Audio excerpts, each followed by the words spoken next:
how much they have recovered physically and spiritually in this freedom.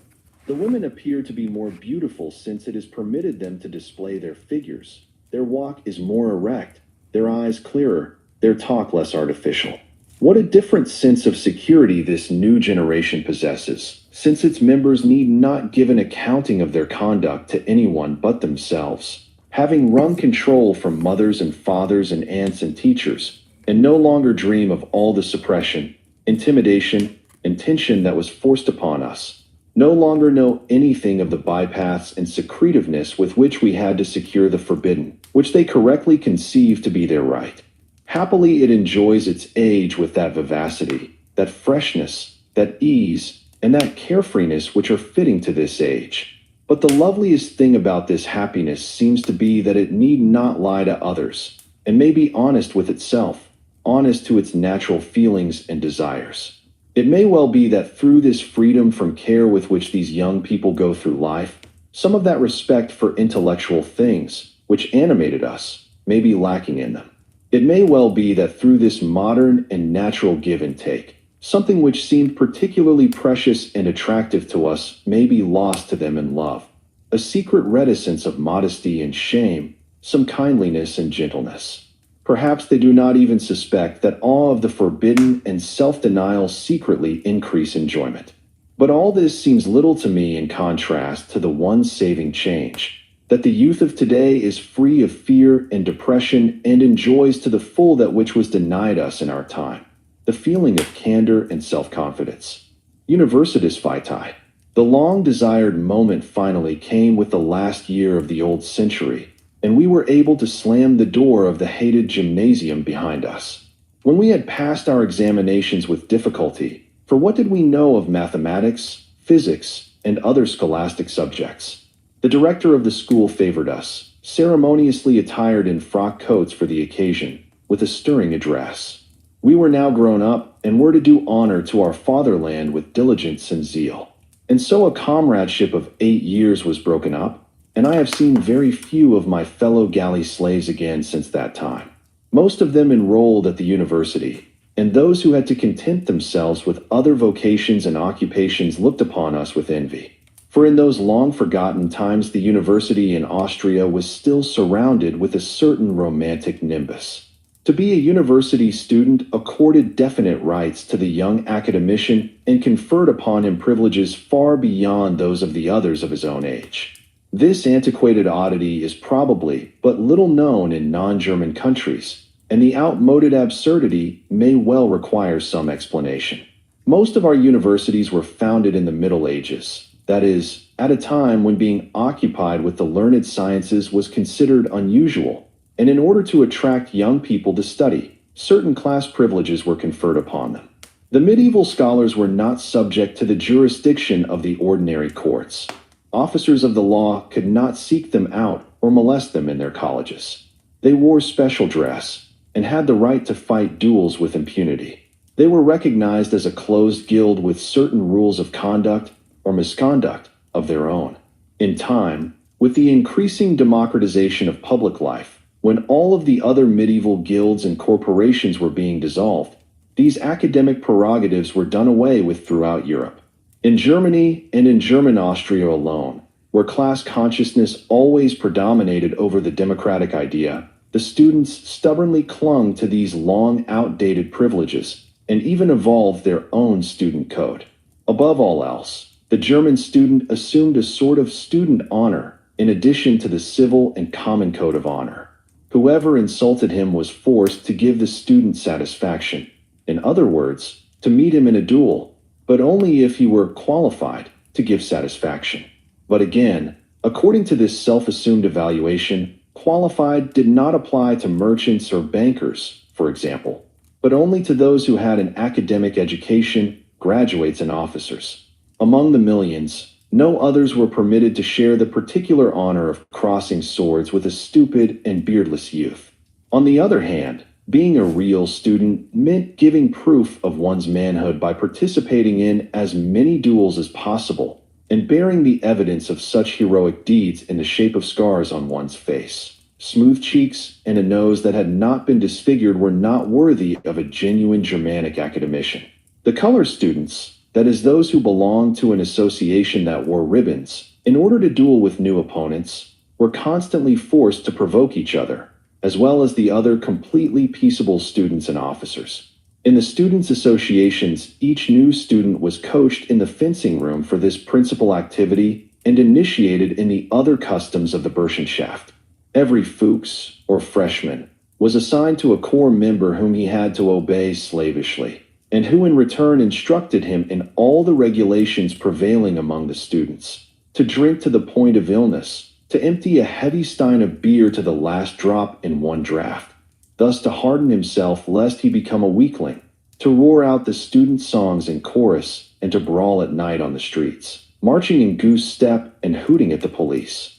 All this was thought to be manly, academic, and German.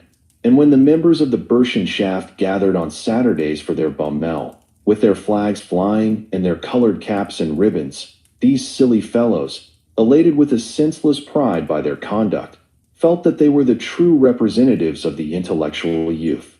They looked with disdain upon the rabble who could not properly appreciate this academic culture and German virility. This exuberant and joyous student life must have appeared to be the quintessence of all romance to a young student coming as a greenhorn to Vienna from a provincial gymnasium. As a matter of fact, for years afterwards, aging lawyers and doctors sat in their villages, their maudlin stares fixed on the crossed foils and colored ribbons that hung in their rooms, proudly bearing their scars as a sign of their academic rank. But the effect of this inane and brutal activity was highly repulsive, and whenever we met one of these beribboned hordes, we prudently turned the corner. For to us, who cherish the freedom of the individual as the most sacred of all things, this passion for the aggressive, which was likewise servility to mob rule, too plainly manifested the worst and the most dangerous elements of the German spirit. What is more, we knew that this artificial romantic mummery hid slyly calculated and practical aims, for membership in a dueling Burschenschaft assured the members the protection of the old boys of the association in high positions and eased the way to careers later on. Membership in the Berisha of Bonn was the only certain way to German diplomacy. The Catholic brotherhoods in Austria led to the choice sinecures of the ruling Christian Social Party, and most of these heroes well knew that in the future their colored ribbons would prove substitutes for what they had neglected in their studies, and that a few scars on their forehead could be far more advantageous when applying for a post than what lay behind it. The mere sight of these rude militarized cliques, these slashed, bold, provoking faces, spoiled my visits to the university rooms, and all the other students whose earnest aim was to learn whenever they went to the university library avoided the main hall and preferred the unpretentious back door in order to escape any possible meeting with these sorry heroes. That I was to study at the university had been decided from the very beginning by the family council. But which faculty was I to choose? My family allowed me complete freedom of choice. My elder brother had already gone into my father's business, and so there was no need for the second son to hurry. After all, it was merely a question of some doctorate or other to assure the family honor. Anyone would do. And surprisingly enough, the choice was equally indifferent to me. Inasmuch as I had long since dedicated my soul to literature, not one of the accredited special university courses interested me. And anyway, I had a secret distrust of all academic activity, which has remained with me to this day. Carlyle's axiom that the true university of these days is a good collection of books has remained valid as far as I am concerned. And even today, I am convinced that one can become an excellent philosopher, historian, philologist, lawyer, or what you will, without having attended a university or even a gymnasium. Countless times I have seen it proved in daily life that a second-hand dealer will know more about books than professors of literature, that art dealers know more than art historians, that a goodly portion of the important discoveries and inspirations in all fields are made by outsiders. As practical, useful, and beneficial as an academic career may be for those of average talent, it is superfluous for individually productive natures, for whom it may even develop into a hindrance. And in particular, in a university such as ours in Vienna, which was so overcrowded with its 6 or 7,000 students that fruitful personal contact between teacher and scholar was hindered from the very outset, and which had remained behind the times because of its all too great adherence to tradition. I did not see a single teacher who could make his branch of learning irresistible to me. And so the actual ground for my choice was not which branch of knowledge would interest me most, but, on the contrary, which would inconvenience me the least, and would give me a maximum of time and freedom for my true passion. I finally decided upon philosophy, or exact philosophy as it was called in the old curriculum. But surely not because I felt it was an inner call, my capacity for purely abstract thinking being insignificant. Without exception, my thoughts are developed by objects, events, and persons, and the purely theoretical and metaphysical remains beyond my ken. Nevertheless, the actual performance required in this domain was the smallest possible, and attendance at lectures and seminars in exact philosophy was the easiest to evade. All that was necessary was to hand in a dissertation and to take one examination at the end of 8 semesters. And so I began by arranging a time schedule for myself. Not to bother about studying at the university for 3 years. Then, in the last year, to exert myself and master the scholastic material and quickly produce some sort of dissertation. Then the university would have given me the only thing that I wanted, a few years of complete freedom for my own life and for my endeavors in art. Universitas Vitae. When I look back upon my life, I can recall but few moments as happy as those first years when I was a university student without a university. I was young and for that reason did not as yet have any feeling of obligation to achieve perfection. I was fairly independent. The day had 24 hours and all of them belonged to me. I could read and study what I wished without having to give an accounting to anyone. The cloud of an academic examination had not yet appeared upon the bright horizon. How long 3 years can be when compared to 19 years of life, how rich and replete, and how filled with surprises and gifts one can make them. The first thing I did was to make a selection, pitilessly, as I thought, of my verses. I am not ashamed to admit that to the 19-year-old boy who had just graduated from the gymnasium, the sweetest smell on earth, sweeter than the oil of the rose of Shiraz, was the smell of printer's ink. Every acceptance of one of my poems by a newspaper had given a new uplift to my self-confidence, unsteady by nature as it was. Should I not now grit my teeth and attempt the publication of an entire volume? The encouragement of my comrades, who believed more in me than I did in myself, finally determined me. Rashly I sent the manuscript to the very publisher who was the most representative of German poetry, Schuster and Loeffler, the publishers of Liliencron, Demmel, Bierbaum, and Mombert, that entire generation who, together with Rilke and Hofmannsthal, had created the new German lyric poetry. And wonders will never cease. One after the other came those unforgettable moments of happiness in the life of a writer which never repeat themselves even after his greatest successes. The arrival of a letter with the seal of the publisher, which I held in my trembling hands, lacking the courage to open it. The minute arrived when, with bated breath, I read that the publisher had decided to publish my book and even stipulated an option for later ones. The package with the first set of proofs came and was untied in great excitement, so as to see the type page, the very embryo of the book, and then, after a few weeks, the book itself, the first copies. One never tired of looking at them, touching them, comparing them, again and again and again. And then the childish visits to the bookstores to see if copies were already on display, whether they were resplendent in the center of the shop or hidden bashfully at the side. And then to await the first letters, the first notices, the first reply from the unknown, the incalculable.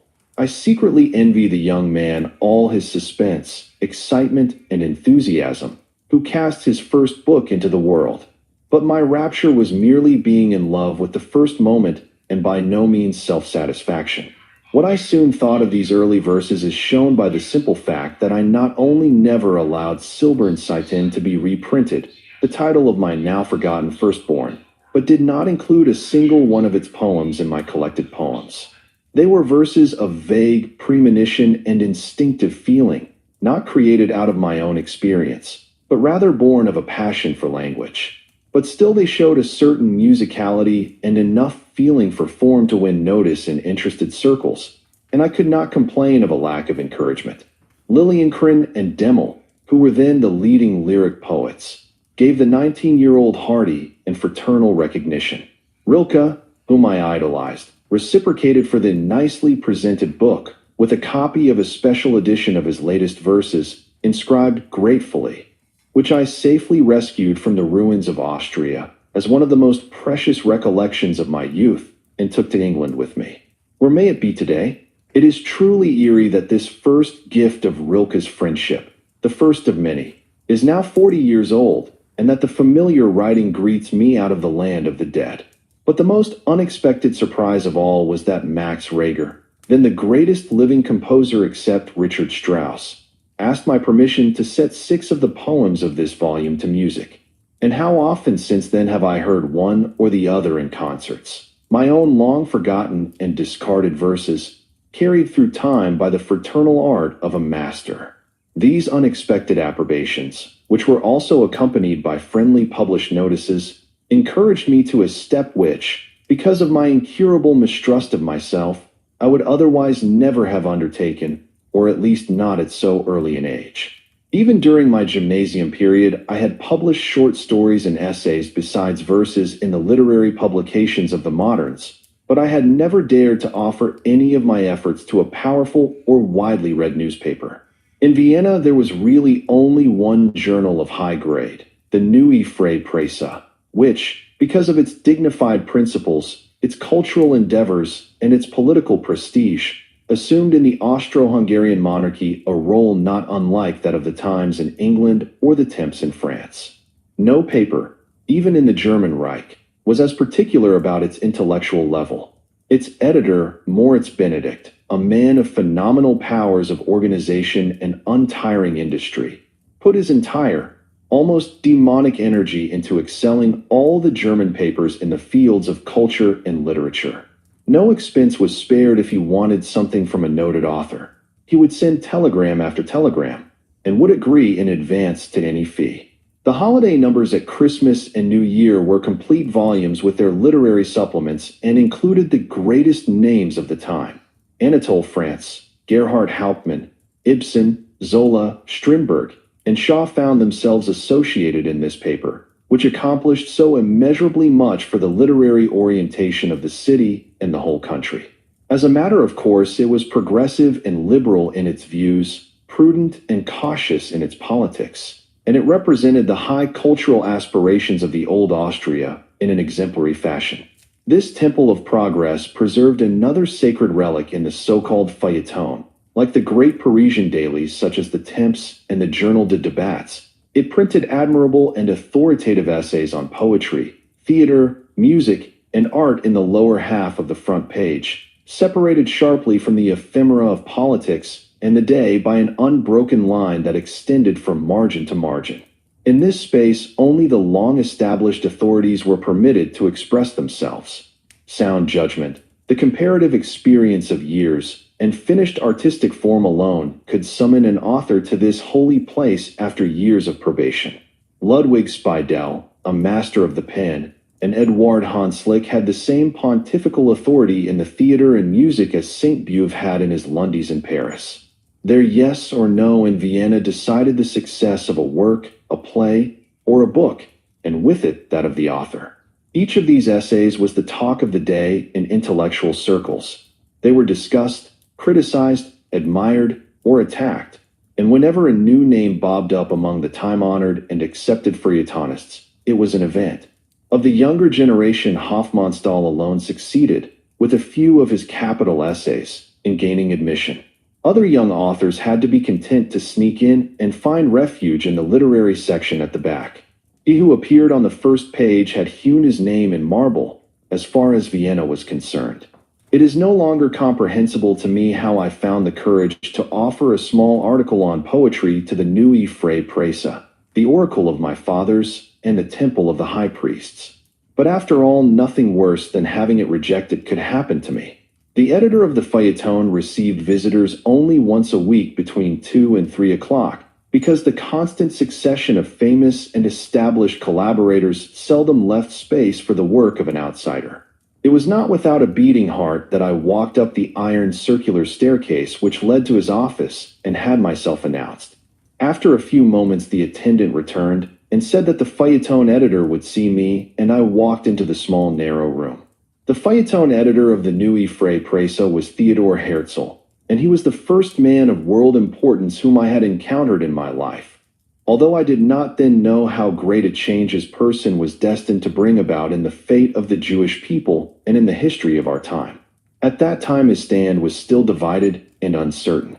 He began as a young poet, and soon gave evidence of a startling, astounding journalistic talent.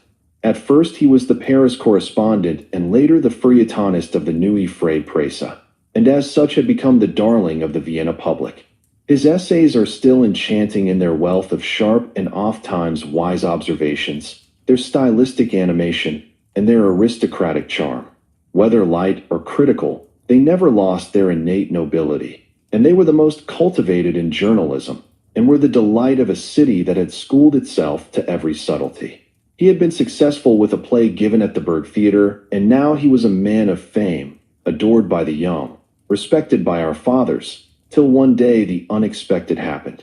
Destiny always knows how to find the way to a man whom it needs for its secret purposes, even if he desires to hide himself. In Paris, Theodor Herzl had had an experience which convulsed his soul, one of those hours that change an entire existence. As a newspaper correspondent, he witnessed the public degradation of Alfred Dreyfus, had seen them tear the epaulets from the pallid man while he cried aloud, "I am innocent." At that moment he knew in the depth of his heart that Dreyfus was innocent, and that he had brought the horrible suspicion of treason on himself merely by being a Jew. Indeed, in his upright and manly pride, Theodor Herzl had already suffered under the Jewish lot when he was a student. Moreover, by his prophetic instinct, he had foreseen the entire tragedy of his race at a time when it had not appeared to be an inevitable fate. With the feeling of being born to leadership, which his imposing presence no less than his grandiose thinking and his worldly knowledge seemed to confirm, he had then formulated the fantastic plan to end the Jewish problem once and for all. Jewry was to unite itself with Christianity by means of a mass baptism. Always thinking dramatically, he had pictured to himself how he would lead the thousands and thousands of Jews of Austria, in an exemplary symbolic act, in long procession to the Cathedral of St. Stephen, there to absolve the persecuted, homeless people of the curse of separation and hatred for all time. Soon he realized the unfeasibility of this plan, and years of his own work diverted him from the original problem of his life, the solution of which he had recognized as his true task. But now at the moment of Dreyfus's degradation, the thought of the eternal exile of his people entered his breast like the thrust of a dagger. If separation was inevitable, he said to himself, then let it be a complete one. If humiliation is to be our constant fate, then let us face it with pride. If we suffer because of our homelessness, then let us build our own homeland. And so he published his pamphlet, The Jewish State, in which he proclaimed that all attempts at assimilation and all hope for total tolerance were impossible for the Jewish people. They had to create a new homeland of their own in their old home, Palestine. I was still in the gymnasium when this short pamphlet, penetrating as a steel shaft, appeared, but I can still remember the general astonishment and annoyance of the bourgeois Jewish circles of Vienna. What has happened, they said angrily, to this otherwise intelligent, witty, and cultivated writer? What foolishness is this that he has thought up and writes about? Why should we go to Palestine? Our language is German and not Hebrew, and beautiful Austria is our homeland. Are we not well off under the good Emperor Franz Joseph? Do we not make a decent living, and is our position not secure? Are we not equal subjects, inhabitants and loyal citizens of our beloved Vienna? Do we not live in a progressive era in which in a few decades all sectarian prejudices will be abolished? Why does he, who speaks as a Jew and who wishes to help Judaism, place arguments in the hands of our worst enemies and attempt to separate us, when every day brings us more closely and intimately into the German world? The rabbis thundered passionately from the pulpits. The head of the neue Presse forbade the very mention of the word Zionism in his progressive newspaper. Karl Kraus, the Thucydides of Viennese literature, the master of invective, wrote a pamphlet called The King of Zion. And when Theodor Herzl entered a theater, people whispered sneeringly, "His Majesty has arrived." At first Herzl could rightly feel himself misunderstood. Vienna, where he thought himself most secure because he had been beloved there for so many years, not only deserted him, but even laughed at him. But then the answer roared suddenly back with such force and such ecstasy that he was almost frightened to see how mighty a movement, already growing beyond his control, he had brought into being with his few dozen pages. True, it did not come from the well-situated, comfortable bourgeois Jews of the West, but from the gigantic masses of the East, from the Galician, the Polish, the Russian proletariat of the ghetto. Without realizing it, Herzl with his pamphlet had brought to flame the glowing coal of Judaism, long smoldering in the ashes, the thousand-year-old messianic dream, confirmed in the holy books, of the return to the promised land. This is the hope and the religious certainty which have made life worth living for the persecuted and enslaved millions. Whenever anyone, prophet or deceiver, throughout the 2,000 years of exile plucked this string, the entire soul of the people was brought into vibration, but never as forcefully as upon this occasion, never with such a roaring and rushing echo. By means of a few dozen pages, a single person had united a dispersed and confused mass. The first moment, while the idea was still a dream of vague outline, was decidedly the happiest in Herzl's short life. As soon as he began to fix his aims in actual space, and to unite the forces, he was made to realize how divided his people had become among various races and destinies. The religious on the one hand, the free thinkers on the other, here the socialists, there the capitalistic Jews, all competing eagerly with one another in all languages, and all unwilling to submit to a unified authority. In the year 1901, when I saw him for the first time, he stood in the midst of this struggle, and perhaps he was even struggling with himself. He did not have sufficient faith in its success to relinquish the position that fed him and his family. He still had to divide himself between his petty journalistic duties and the task which was his true life. It was still the feuilleton editor Theodor Herzl who received me in the beginning of 1901. Theodor Herzl rose to greet me, and unwittingly I realized that the ironic witticism, "the King of Zion," had some truth in it. He actually looked regal with his broad high forehead, his clear features, his long, black, almost blue-black, priestly beard, and his dark brown, melancholy eyes. The ample, somewhat theatrical gestures that he employed did not appear to be artificial because they were part of his natural majesty, and the occasion was not one which particularly required his being impressive. Even at this old desk, covered with papers, in this narrow editorial office, with its one window, he appeared like a Bedouin sheik of the desert, and a flowing white burnous would have been as fitting as his carefully tailored black cutaway, obviously fashioned along Parisian lines. After a short, deliberate pause, he liked these small effects, as I often noticed later, and he had probably studied them at the Berg Theater. He extended his hand with condescension and yet not without friendliness. Motioning to the chair next to him, he asked, "I think that I have heard or read your name somewhere. Poetry, isn't it?" I had to admit it. "Well," he said, leaning back, "what have you brought me?" I replied that I wished to submit a short piece of prose to him, and handed him the manuscript. He looked at the title page, turned over to the last page in order to measure its length, and sank deeper into his chair. To my astonishment, I had not expected it. I noticed that he had already begun to read the manuscript. He read slowly, putting aside each leaf without looking up. When he had read the last page, he slowly gathered the leaves and, still without looking at me, carefully put them into an envelope on which he wrote something with a blue pencil.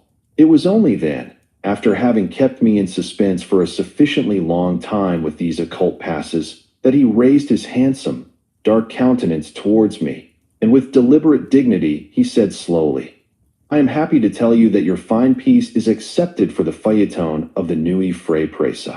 It was as if Napoleon had pinned the Knight's Cross of the Legion of Honor upon a young sergeant on the battlefield.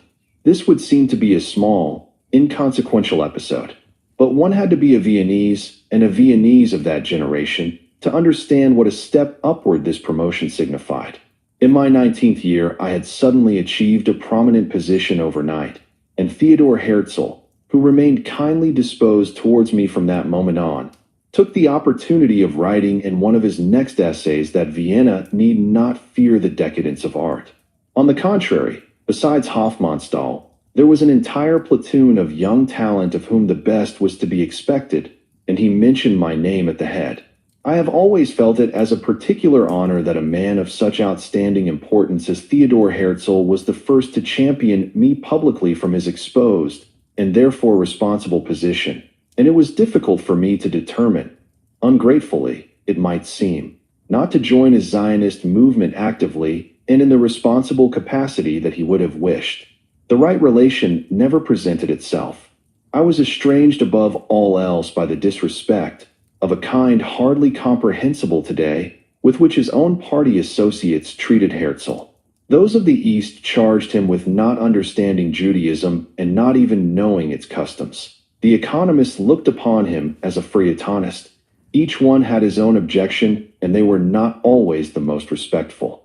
I realized how important and necessary it would have been to Herzl to have persons, and particularly young people around him, who were completely submissive, but the quarreling and dogmatic spirit, the constant opposition, the lack of honest, hearty subordination in this circle, alienated me from the movement, which I had only approached curiously for Herzl's sake.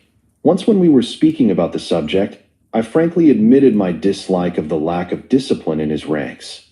He smiled somewhat bitterly and said, "Do not forget that we have been accustomed for centuries to play with problems and to struggle with ideas. In the 2,000 years of our history, we Jews have not had any practice in creating anything real in this world. One must first learn unconditional devotion, and I myself have not yet mastered it, for I still keep on writing feuilletons, and I am still the feuilleton editor of the Neue Freie Presse, whereas it would be my duty to have only one thought, and not to put another penstroke on paper for anything but that one thought. But I am on the way to improve myself. I must first learn unconditional devotion, and perhaps the others will learn with me." I can remember that these words made a deep impression upon me, for people could not understand why Herzl was so slow to make up his mind to resign from the Neue Freie Presse. We thought it was for his family's sake. That this was not so, and that he had sacrificed his private fortune to the cause, was not known to the world until much later. How greatly he had suffered under the discord was revealed not only by this conversation, but also by many entries in his diaries. I saw him a number of times afterwards, but only one meeting remains important and unforgettable in my memory, perhaps because it was the last. I had been abroad and had only been in correspondence with Vienna when I finally met him one day in the Stadtpark. He had obviously come from his office. He was walking very slowly and stooped slightly. It was no longer the old swinging step. I saluted him politely and was about to pass on, but he straightened up and came rapidly towards me, holding out his hand. "Why do you hide yourself? You don't have to do that." He approved my having escaped abroad so often. "It's the only thing for us to do," said he. "All that I know, I learned abroad. It is only there that one learns to think in terms of distance. I am convinced that I never would have had the courage for that first idea. They would have destroyed it when it was still budding and growing. But thank God, when I brought it here, all was finished, and they could do nothing more than try to trip me up." He then spoke very bitterly about Vienna. He had found the greatest obstructions here, and he would already have wearied if new impulsion had not come from abroad, from the East, and, in particular, from America. "Anyway," he said, "it was my mistake that I started too late. Victor Adler was leader of the Social Democrats at 30, in his best fighting years, to say nothing of the great in history. If you knew how I suffer at the thought of the lost years, and that I did not approach my task sooner. If my health were as good as my will, then all would be well, but one cannot buy back lost years." I accompanied him all the way to his house. There he stood still, gave me his hand, and said, "Why do you not come to see me? You have never been in my house. Call me up first, and I will see to it that I am free." I promised him, although I was determined not to keep my promise, for the more I love a person, the more I respect his time. I was fully determined not to go to him. But I did go to him, and only a few months later, the illness which had, at the time of that meeting, begun to bend him, broke him off suddenly, and it was only to the cemetery that I was able to accompany him. It was a singular day, a day in July, unforgettable to those who participated in the experience. Suddenly, to all the railroad stations of the city, by day and by night, from all realms and lands, every train brought new arrivals. Western, Eastern, Russian, Turkish Jews, from all the provinces and all the little towns they hurried excitedly, the shock of the news still written on their faces. Never was it more clearly manifest what strife and talk had hitherto concealed. It was a great movement whose leader had now fallen. The procession was endless. Vienna, startled, became aware that it was not just a writer or a mediocre poet who had passed away, but one of those creators of ideas who disclosed themselves triumphantly in a single country, to a single people at vast intervals. A tumult ensued at the cemetery. Too many had suddenly stormed to his coffin, crying, sobbing, screaming in a wild explosion of despair. It was almost a riot, a fury. All regulation was upset through a sort of elementary and ecstatic mourning such as I had never seen before nor since at a funeral. And it was this gigantic outpouring of grief from the depths of millions of souls that made me realize for the first time how much passion and hope this lone and lonesome man had borne into the world through the power of a single thought. The real significance of my formal admission to the feuilleton of the Neue Presse lay in its effect on my life. It achieved for me an unexpected security in relation to my family. My parents occupied themselves but little with literature and laid no claims to any judgment of it. For them, as well as for the entire Viennese bourgeoisie, only that was of importance which was praised in the Neue Presse, and only what was ignored or attacked there was inconsequential. Whatever appeared in the feuilleton seemed vouched for by the highest authority, because those who sat in judgment there commanded respect by their mere position.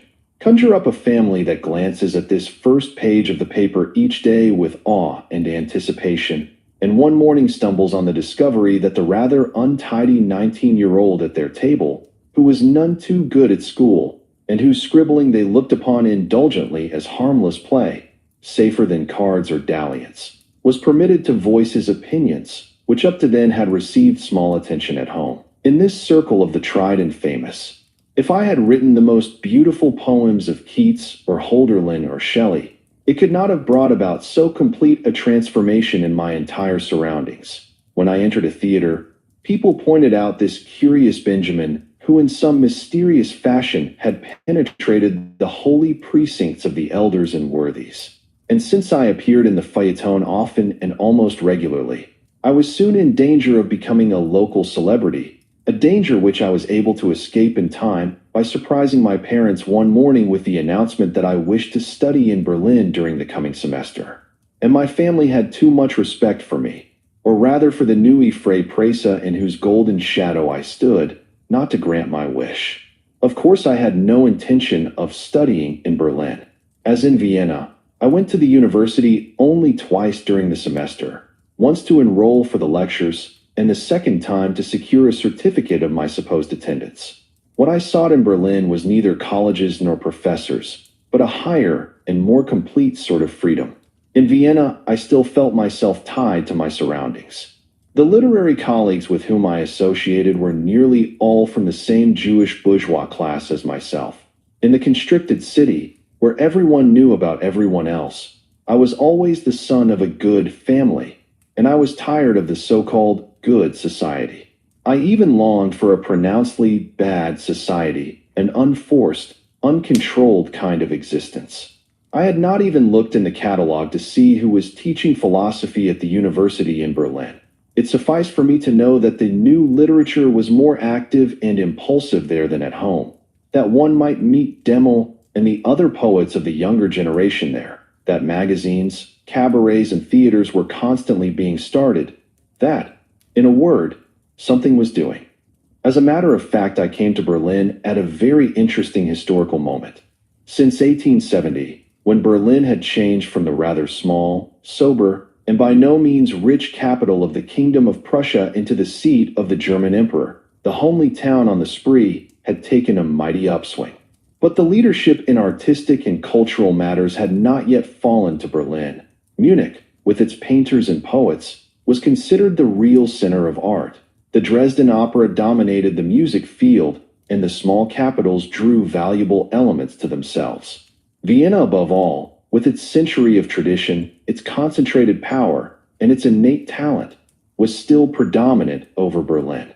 But of recent years, with the rapid economic rise in Berlin, a new page had turned. The large concerns and the wealthy families moved to Berlin, and new wealth, paired with a strong sense of daring, opened to the theater and to architecture greater opportunities than in any other large German city. The museums enriched themselves under the patronage of Emperor Wilhelm. The theater found an exemplary director in Otto Brahm. And just because there was no real tradition, no century-old culture, youth was tempted to try its hand. For tradition always means repression. Vienna, bound to the old and worshipping its own past, was cautious and non-committal with respect to young men and daring experiments. But in Berlin, which wished to form itself more rapidly and more personally, novelty was sought after. So it was natural that the young people of the entire Reich and even Austria thronged to Berlin, and results proved to the talented among them that they were right. The Viennese Max Reinhardt would have had to wait patiently for 2 decades to achieve the position in Vienna that he assumed in 2 years in Berlin. It was just at this period of its transition from a mere capital to a world city that I came to Berlin. Coming after the lush beauty of Vienna, inherited from great ancestors, the first impression was rather disappointing. The exodus to the West End, where the new architecture was soon to become manifest as against the pretentious houses of the Tiergarten quarter, had but just begun, and the architecturally tedious Friedrichstrasse and Leipzigerstrasse, with their clumsy ostentation, were still the center of the city. Suburbs such as Wilmersdorf, Nikolassee, and Steglitz were only accessible by a tiresome journey on the streetcars, and it was almost an expedition in those days to reach the lakes of the Mark with their sharp beauty. Other than the old Unter den Linden, there was no real center, no promenade like our Graben, and, thanks to the old Prussian thrift, there was no suggestion of general elegance. Women went to the theater in unattractive homemade dresses, and everywhere one missed the light, deft, and lavish hand which in Vienna, as in Paris, could create an enchanting abundance out of very little. In every detail one felt the close-fistedness of Frederikian husbandry. The coffee was thin and bad because every bean was counted. The food was unimaginative, without strength or savor. Cleanliness and rigid and accurate order reigned everywhere instead of our musical rhythm of life. Nothing seemed more characteristic to me than the contrast between my landladies in Vienna and in Berlin. The Viennese was a cheerful, chatty woman who did not keep things too clean and easily forgot this or that, but was enthusiastically eager to be of service. The one in Berlin was correct and kept everything in perfect order, but in my first monthly account I found every service that she had given me down in neat, vertical writing. 3 pfennigs for sewing on a trouser button, 20 for removing an ink spot from the tabletop, until at the end, under a broad stroke of the pen, all of her troubles amounted to the neat little sum of 67 pfennigs. At first I laughed at this, but it was characteristic that after a very few days I too succumbed to this Prussian sense of orderliness, and for the first and last time in my life I kept an accurate account of my expenses. My Viennese friends had given me a whole series of introductions, but I did not deliver a single one of them. After all, it was the real intent of my adventure to evade any assured and bourgeois atmosphere, and, freed of this, to be entirely dependent upon myself. I wanted to meet people exclusively through my own literary efforts, and the most interesting people at that. I had not read La Bohème for nothing, without wishing, at 20, to live a similar life. It did not take me long to find such a wild and casually assorted crowd. While still in Vienna, I had collaborated on the leading paper of the Berlin Moderns, which not without irony was named Society and was run by Ludwig Jakubowski. This young poet, shortly before his early death, had founded a club which bore the alluring name of the Coming Ones, and which met once a week on the second floor of a cafe in Nollendorfplatz. In this huge circle, fashioned after the Parisian Closerie de Lillis, the most heterogeneous throngs gathered: poets and architects, snobs and journalists, young girls who styled themselves sculptresses or art experts, Russian students, and snowblonde Scandinavians who wished to perfect themselves in the German language. Germany itself was represented by all its provinces: strong, limbed Westphalians, sober Bavarians, Silesian Jews. All these mixed in wild discussions with complete freedom. Occasionally poems or plays were read aloud. But the main thing for all was getting to know each other. In the midst of these young people who played the bohemians sat an old, gray-bearded man much like Santa Claus, respected and loved by all because he was a true poet and a true bohemian. Peter Hill. With his blue dog-like eyes, the septuagenarian looked gently and innocently around at this amazing crowd of children, always wrapped in his gray greatcoat, which covered a very ragged suit and very dirty linen. Gladly he yielded to our entreaties, and brought forth crumpled manuscripts from his coat pockets, and read his poems. They were uneven poems, actually the improvisations of a lyric genius, but too loose, too casually formed. He wrote them down in pencil in the streetcars or the cafes, forgot them then, and had great difficulty, while reading them out loud, in finding the words again in the stained and blurred scraps of paper. He never had any money, but it meant nothing to him. He would sleep here and there, as he was invited, and his forgetfulness of the world and absolute lack of ambition were touchingly genuine. We did not quite understand when and how this good man of the woods had happened into the large city of Berlin and what he sought there. He wanted nothing. He had no desire to be famous or celebrated, and, thanks to his poetic dreaming, he was more footloose and carefree than any person I ever knew later on. The ambitious debated and shouted each other around him. He listened quietly, argued with none, sometimes lifted his glass with a friendly word toward one, but hardly ever entered into the conversation. We had the impression that throughout the wildest tumult within his disheveled and rather weary head, verses and words were seeking each other, without ever touching or meeting. The genuine and childish quality that emanated from this naive poet, who in Germany today is almost forgotten, perhaps diverted my attention from the elected chairman of the Coming Ones. And yet he was a man whose words and ideas were to be formative in the lives of many people. In Rudolf Steiner, whose disciples were later to build magnificent schools and academies for the propagation of the teachings of the founder of anthroposophy, for the first time since Theodor Herzl, I approached a man to whom destiny had given the mission of guiding millions of people. Personally, he was not so much of a leader as Herzl had been, but he was more engaging.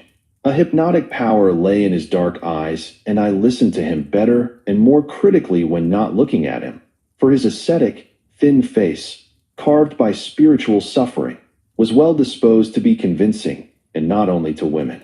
At that time Rudolf Steiner had not yet formulated his theories. He was still seeking and learning. On occasion he recited for us commentaries on the color theories of Goethe, whose portrait, as he drew it, became more Faustian, more Paracelsian. It was exciting to listen to him, for his education was stupendous and quite different from our own, which was confined to literature alone. I always returned home from his lectures, and from many good, private conversations, both enraptured and somewhat depressed.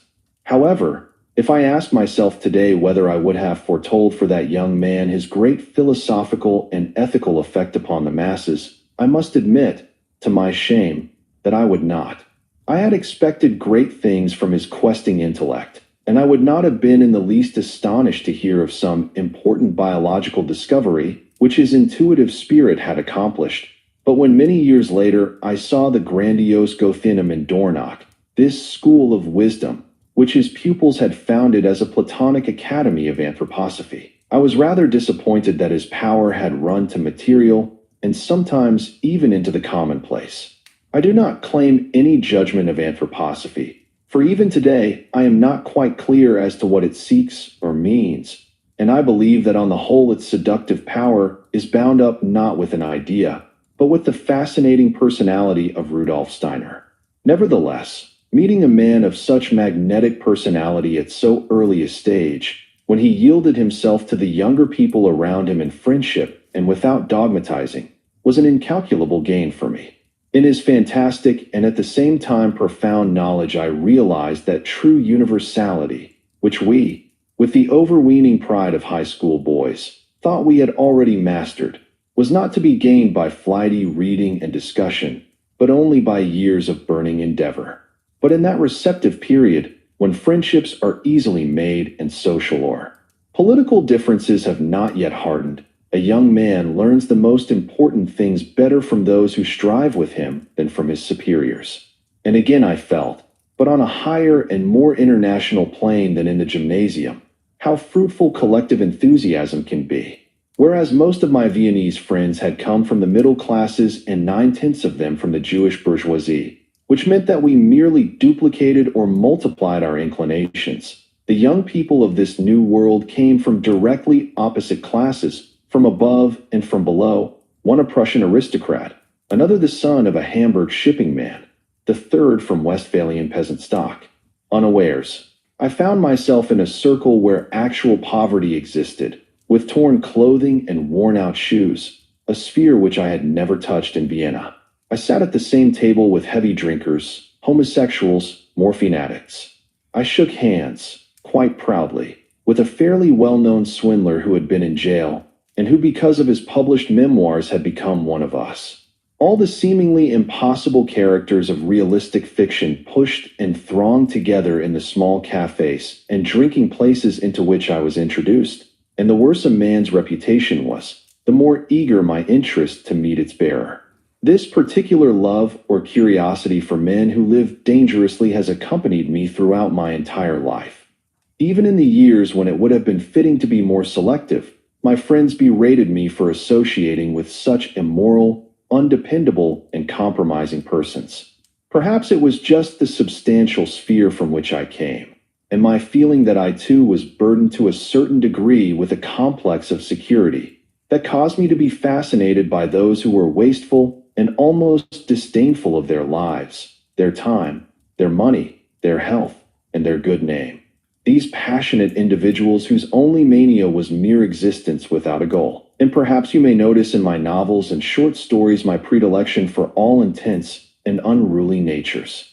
To this was added the attraction of the exotic, the foreign. Nearly every one of them contributed to my eager curiosity from a strange world.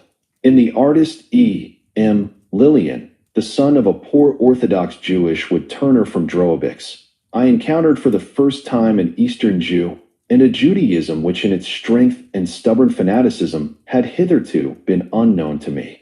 A young Russian translated the most beautiful portions of the Brothers Karamazov, then unknown in Germany. A young Swedish girl showed me my first pictures by Munch. I frequented the studios of painters, although poor ones, to observe their methods. One of the faithful led me to a spiritualist séance. In 1,000 forms and aspects I experienced life, and could not get enough. The intensity which had spent itself in the gymnasium in mere forms, in rhymes and verses and words, now hurled itself against men. In Berlin I was constantly with new and with different people, enraptured, disappointed, and even swindled by them. I believe that I never enjoyed so much intellectual companionship in 10 years as I did in that one short semester in Berlin, my first in complete freedom. It would appear to be quite logical that this uncommon variety of stimulation should bring about an unusual increase in my desire to produce. Actually, what happened was the exact opposite. My self-confidence, which had been raised by our mutual extolment in the gymnasium, declined appreciably. For months after it had appeared, I could no longer understand where I had found the courage to publish that volume of immature verses. I still thought that the verses were good, apt, and in part even remarkable works of art, created out of an ambitious joy in playing with form, but unreal in their sentimentality. And also, after this contact with actuality, I divined a scent of perfumed paper in my first stories, written in total ignorance of reality. They always followed a technique copied at second hand. A novel, finished except for the last chapter, which I had brought with me to Berlin and with which I had thought to make my publisher happy, soon heated the stove, for my faith in the competence of my gymnasium class had received a heavy blow with my first glimpse of real life.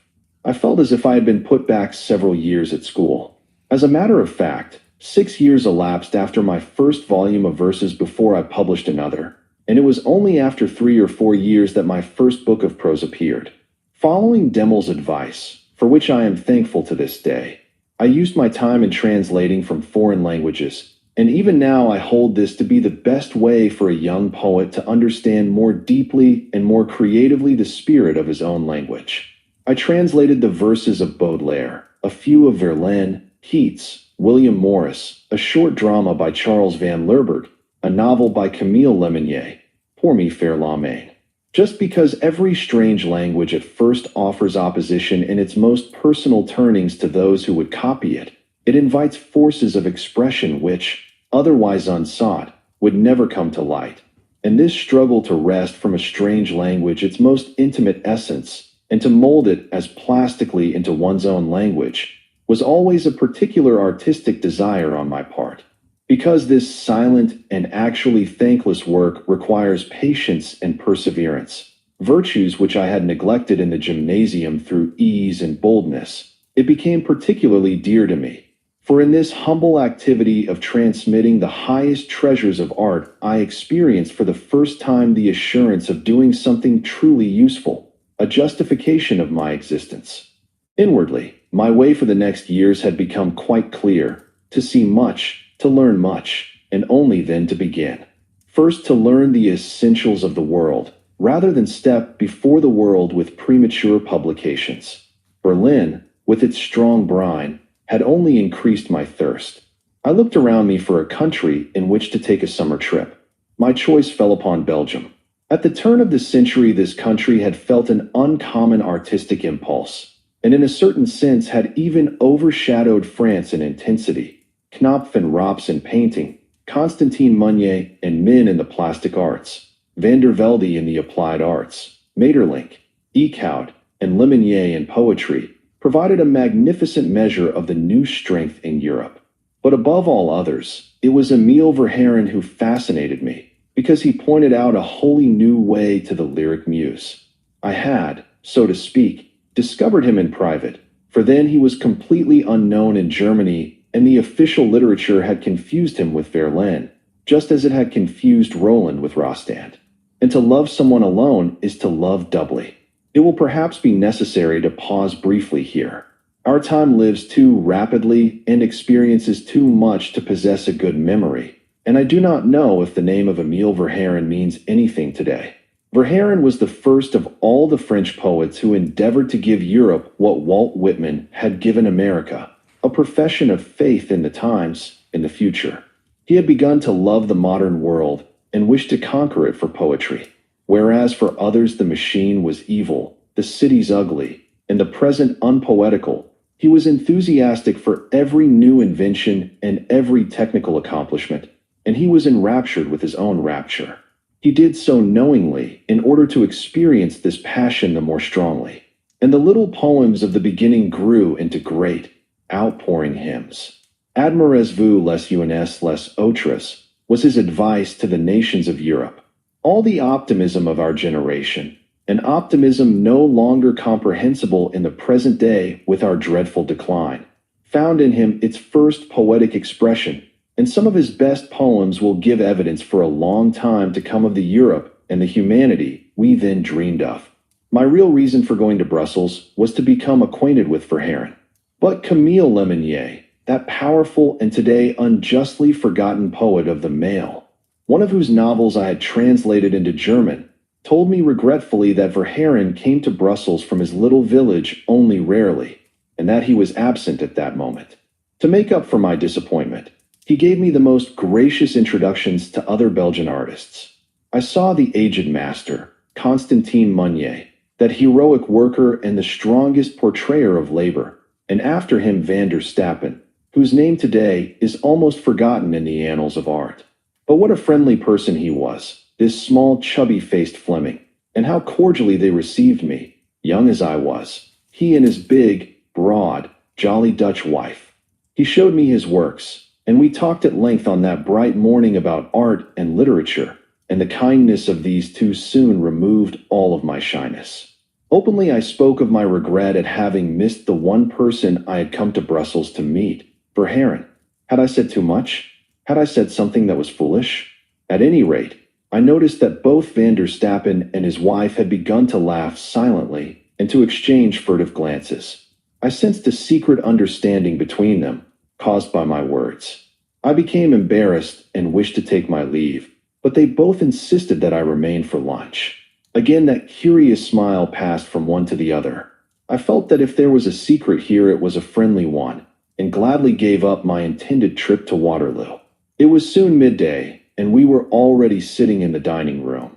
It was level with the ground as in all Belgian houses, and one could look out through the colored panes onto the street, when a shadow suddenly halted in front of the window. A finger tapped on the colored glass, and at the same time the bell began to ring sharply. "Le voilà," said Mrs. van der Stappen, and got up. I did not know what she meant, but already the door opened and a man walked in with a heavy, strong tread. It was Verhaeren. At first glance, I recognized the face with which I had long been familiar from photographs. As so often before, Verhaeren was again their house guest, and when they heard that I had been seeking him in vain in the entire vicinity, they had agreed with the exchange of a rapid glance not to say anything to me, but to surprise me with his presence. Now he stood facing me, smiling at the successful trick which he had quickly taken in. For the first time I felt the strong clasp of his vigorous hand, and for the first time I saw his clear, kindly glance.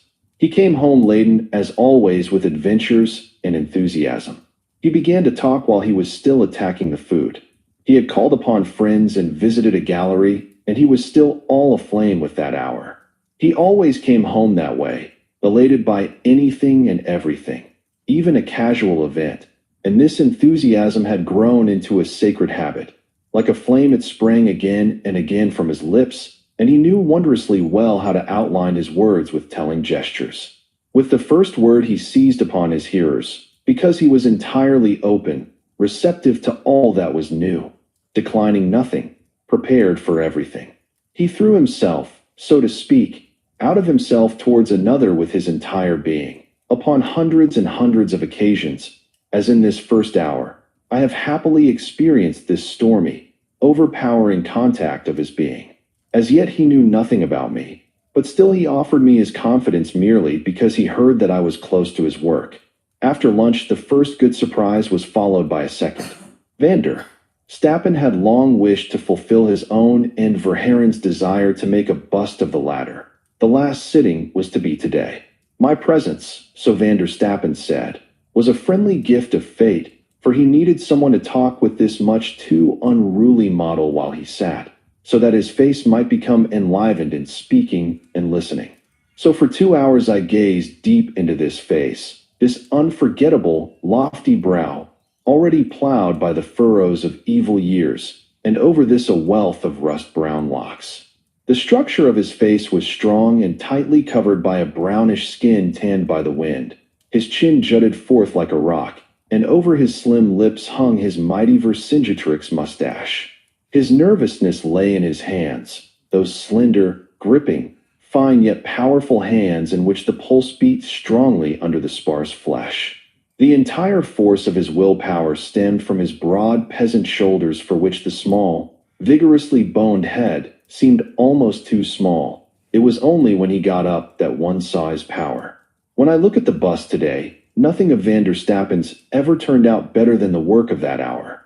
I know how genuine it is, and how completely it embraces his nature. It is a document of his poetic greatness, the monument of an immortal power.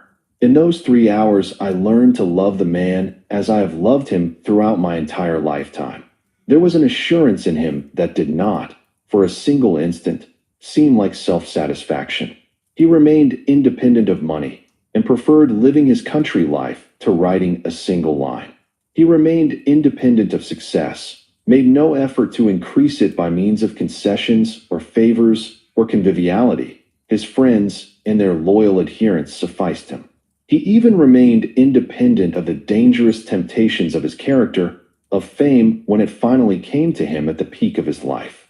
He remained open in every sense, was burdened by no repression and confused by no pride, a free, joyous person, easily given to every rapture. When one was with him, one felt enlivened in his own desire for life. So there before me, youth that I was, stood the poet in the flesh as I had wished it, as I had dreamed of him. In the very first hour of our meeting, I had come to a decision, to serve this man and his work. It was actually a daring decision, for this hymnographer of Europe was then but little known in Europe, and I knew in advance that the translation of his monumental poetical work and his 3 dramas in verse would take away 2 or 3 years from my own work. But in resolving to devote my entire energy, time, and passion to the translation of a foreign work, I did myself the best of services by assuming a moral task. My uncertain seeking and striving now began to make sense. And if today I were to counsel a young writer who is still unsure of his way, I would try to persuade him first to adapt or translate a sizable work. In all sacrificing service, there is more assurance for the beginner than in his own creation, and nothing that one has ever done with devotion is done in vain. During the 2 years which I devoted almost exclusively to the translation of Verhairen's poetical works and to the preparation of his biography, I traveled much in between, at times giving public lectures. Soon I received unexpected thanks for my apparently thankless devotion to the work of Verhairen, his friends abroad, and soon my friends also took note of me. One day I was visited by Ellen Key. She was the wonderful Swedish woman who with unequaled boldness fought for the emancipation of women in those benighted, opposition-filled days, and who, long before Freud, pointed out the spiritual vulnerability of youth in her Century of the Child. Through her, I was introduced to Giovanni Sina and his poetic circle in Italy, and won an important friend in the Norwegian Johan Boer.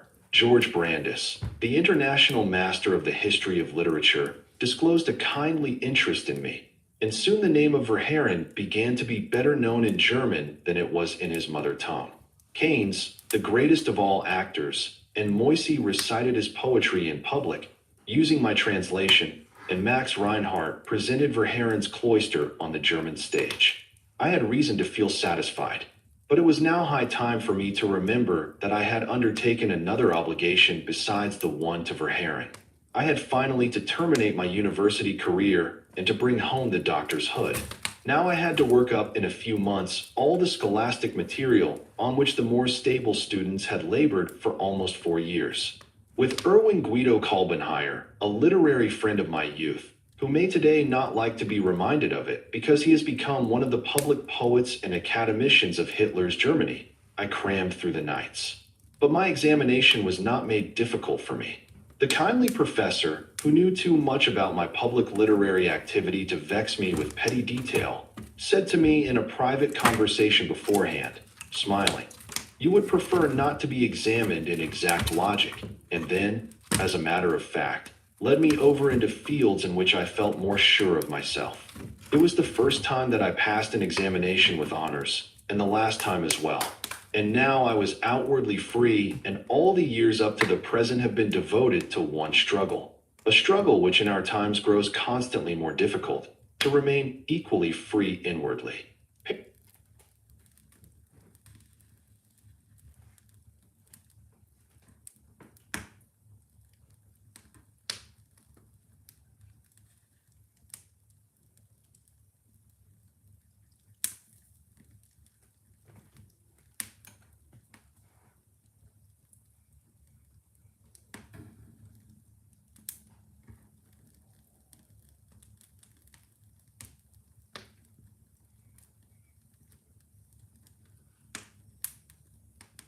Toilet paper you bumble love. Ikeria is soft, sustainable, and 100% Australian made and owned.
in bulk billing. Medic has got the bill.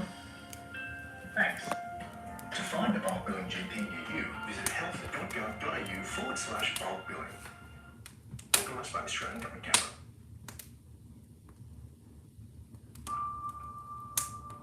What is his deal? Secrets.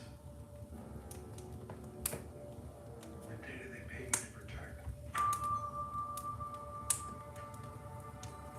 Are they people?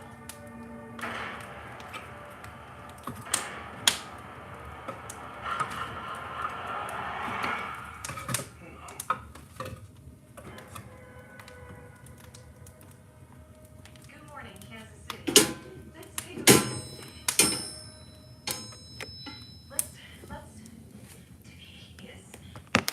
Today is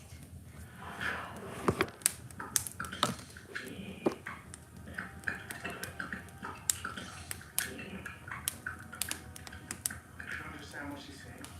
I hear it. It's super right. You can't understand it. I can't.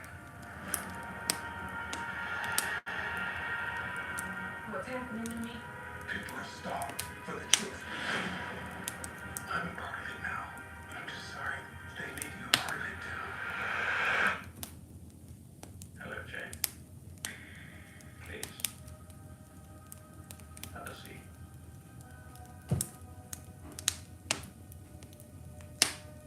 Paris, the city of eternal youth. I had promised myself Paris as a gift for the first year of my newly won freedom. I knew this inexhaustible city only slightly from 2 earlier visits, and I knew that whoever had lived there for a year as a young man would carry away with him an incomparably happy memory that would remain for all time. Nowhere else did a young man breathe the very atmosphere of youth as he did in this city, which yields itself to all, yet allows none to fathom it. I know that this exhilarated and exhilarating Paris of my youth is no more. Possibly that wonderful nonchalance will never be restored since the hardest hand on earth pressed the branding iron down upon it. In the hour in which I began writing these lines, the German armies and the German tanks began to roll in like a gray horde of termites to eradicate. The divine colorfulness, the joyous spirit, the glowing and imperishable bloom of this most harmonious phenomenon. And it has happened. The swastika waves from the Eiffel Tower, the black storm troops parade provokingly through Napoleon's Champs-Élysées. From afar I sympathize with the hearts throbbing convulsively in the home, and with the humiliated gaze of the once good-natured citizens when the conqueror's boots stamp through their beloved bistros and cafes. Hardly any other misfortune has touched, shaken, and grieved me so much as the degradation of this city, which possessed a special grace to give happiness to everyone who approached it. Will it ever again be able to give to future generations what it gave to us? The wisest lesson, the most wonderful example of how to be free and creative at the same time, so open-handed and yet always becoming richer in its lovely extravagance? I know, it is not Paris alone that suffers today. The rest of Europe as well for decades to come will not be what it was before the First World War. A certain shadow has never quite disappeared from Europe's once so bright horizon. Bitterness and distrust of nation for nation and people for people remained like an insidious poison in its maimed body. In spite of the social and technical progress of this quarter of a century between World War and World War, there is not a single nation in our small world of the West that has not lost immeasurably much of its joie de vivre and its carefree existence. It would take days to describe how confiding, how childishly joyous the Italian people once were, even in the depth of poverty, how they laughed and sang in their trattoria, how wittily they derided the bad governo, and now they march sullenly with their chins thrust forward and wrath in their hearts.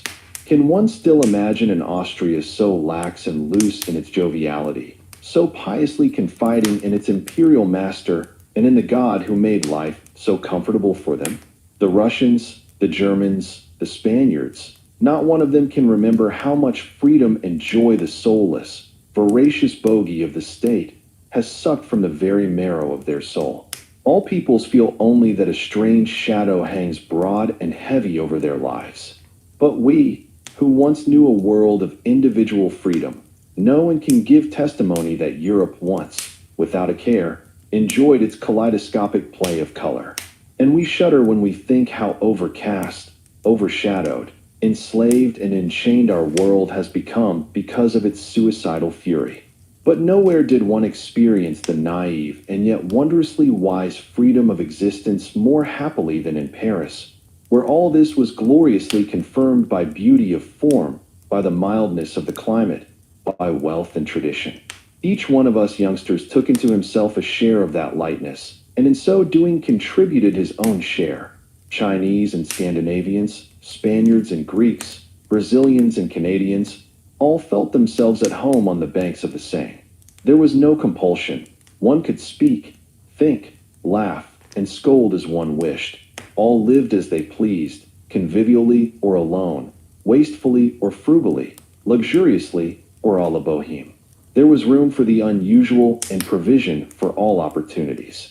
There were the sublime restaurants, with all kinds of culinary magic, and vintage wines for 200 or 300 francs, and sinfully expensive cognacs from the days of Marengo and Waterloo.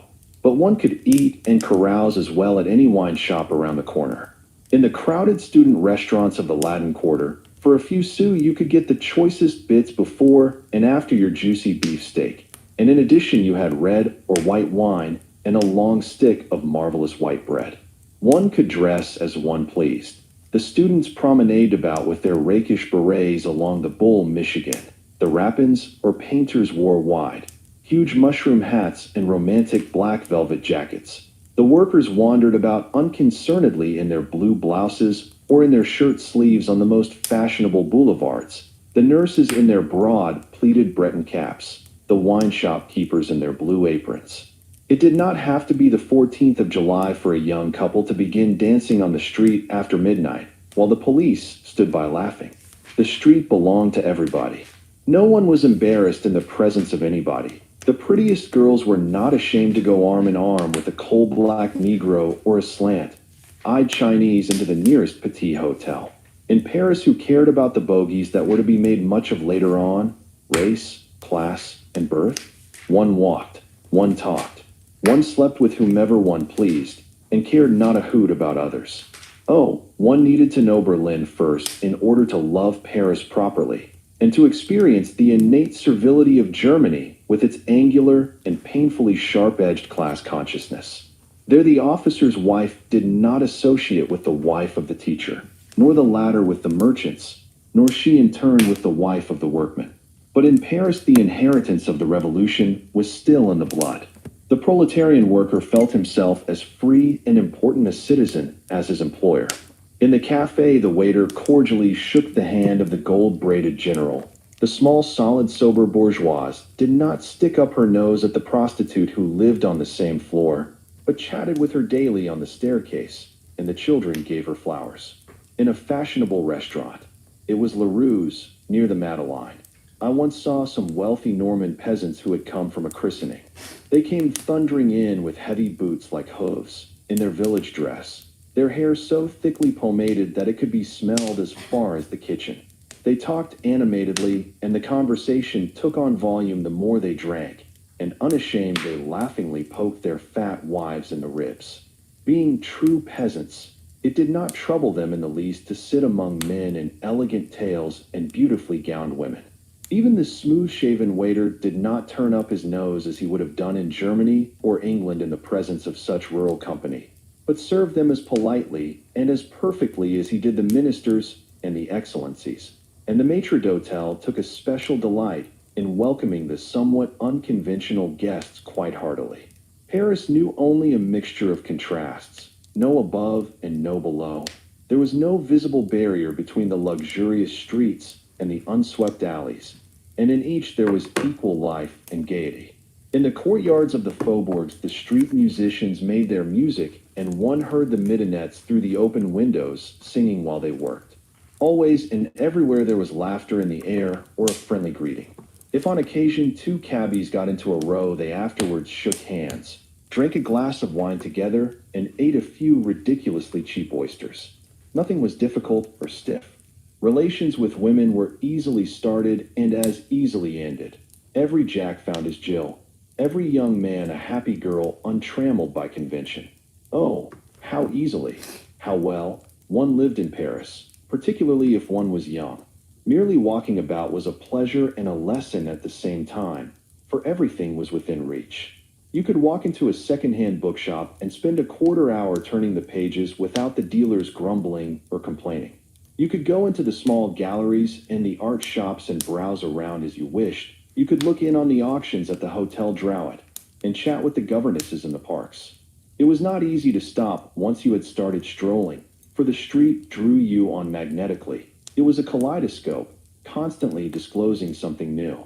If you were tired, you could sit on the terrace of one of the 10,000 cafes and write letters on stationery, which was supplied free of charge, and at the same time have the street vendors trying to sell you their entire stock of baubles and gadgets. The only difficult thing was to stay home or to go home, especially when it was spring and the lights shone soft and silvery over the Seine, and the trees on the boulevards were beginning to bud, and the girls were wearing bunches of violets which they had bought for a penny. But it was not necessarily spring that put you in a good mood in Paris.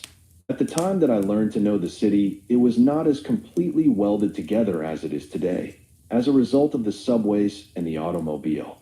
It was principally the mighty omnibuses with their heavy steaming horses that dominated the traffic. However, Paris was never more comfortably explored than from the top of those wide coaches, the imperials, or from the open cabs which, similarly, never progressed too madly. Then it was still something of a trip from Montmartre to Montparnasse.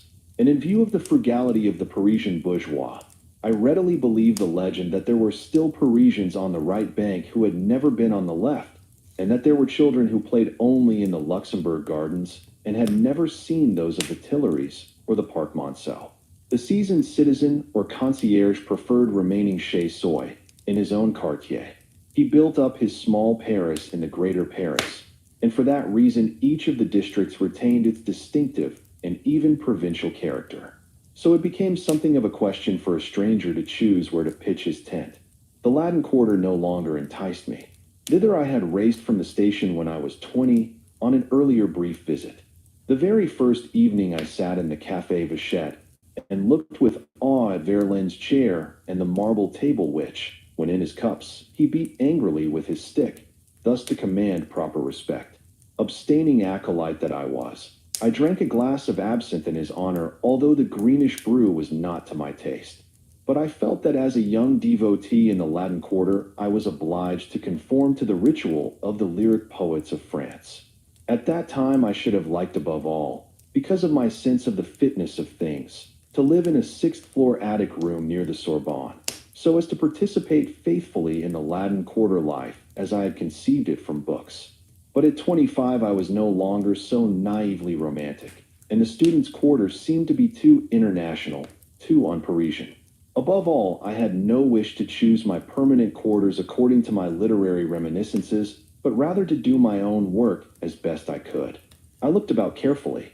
The elegant Paris of the Champs-Élysées was not at all suited to this purpose, and even less so the quarters surrounding the Café de la Paix, where all the well-to-do foreigners from the Balkans congregated, and no one spoke French but the waiters. The quiet district of St. Sulpice, overshadowed by churches and convents, where Rilke and Suarez liked to live, had more charm for me. But most of all, I would have liked to take lodgings on the Isle St. Louis, so as to be connected with both sides of Paris, the right and the left banks. But while out walking one day during the first week of my stay, I was lucky enough to find something even better. Strolling through the galleries of the Palais Royal, I discovered what had once been a fashionable palace among the uniformly constructed houses in the huge square, erected by Prince Égalité in the 18th century, and which had declined until now it was a small, somewhat primitive hotel. I looked at one of the rooms, and noticed to my delight that the window gave on the garden of the Palais Royal, which was locked at dusk. I could hear only the slight murmur of the city, faint and rhythmic as the breaking of waves on a distant shore. The statues glistened in the moonlight, and in the early morning hours the wind sometimes wafted the spicy aroma of vegetables from the near-by Halles. It was in this historic quarter of the Palais Royal that the poets and statesmen of the 18th and 19th centuries had lived. Directly opposite was the house where Balzac and Victor Hugo so often climbed the 100 narrow steps to the mansard of Marceline Disbordes Valmore, the poetess I loved so much. There glistened the marble where Camille Desmoulins had aroused the people to storm the Bastille. There was the covered passage where the poor little Lieutenant Bonaparte sought a patroness among the strolling, not always virtuous ladies. Here the history of France spoke from every stone. Besides, only one street distant was the Bibliothèque Nationale, where I spent my mornings, and close by, too, were the Louvre with its pictures, and the boulevards with their streams of people. I had finally found the place where I wished to live, in innermost Paris, where for centuries, warm and rhythmical, the heart of France had been beating. I recall that André Gide once visited me, and, wondering at this stillness in the heart of Paris, said, "It takes strangers to show us the loveliest spots in our own city." And truly, I could not have found anything more Parisian, and at the same time more secluded, than this romantic study in the innermost city. How I roamed about the streets in those days, how much I sought in my impatience, for I did not wish to know only the Paris of 1904. In my mind and in my heart, I looked for the Paris of Henri IV and Louis XIV, and of Napoleon and the Revolution, the Paris of Rétif de la Bretonne and Balzac, Zola, and Charles Louis Philippe, with all its streets, its personalities, and its events. I felt here, as everywhere in France, how much of immortality a great and truthful literature can confer upon a people, for I was intellectually familiar in advance with everything in Paris through the descriptive and almost plastic rendering of its poets, its novelists, its historians, and its writers on modes and manners, before I had seen it with my own eyes.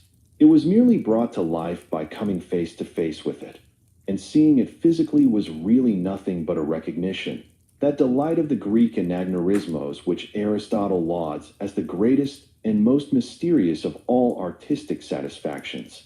Yet still, you never know a people or a city in its depth and its most hidden qualities through books, nor even most persistent poking about in its nooks and crannies, but only through its best people.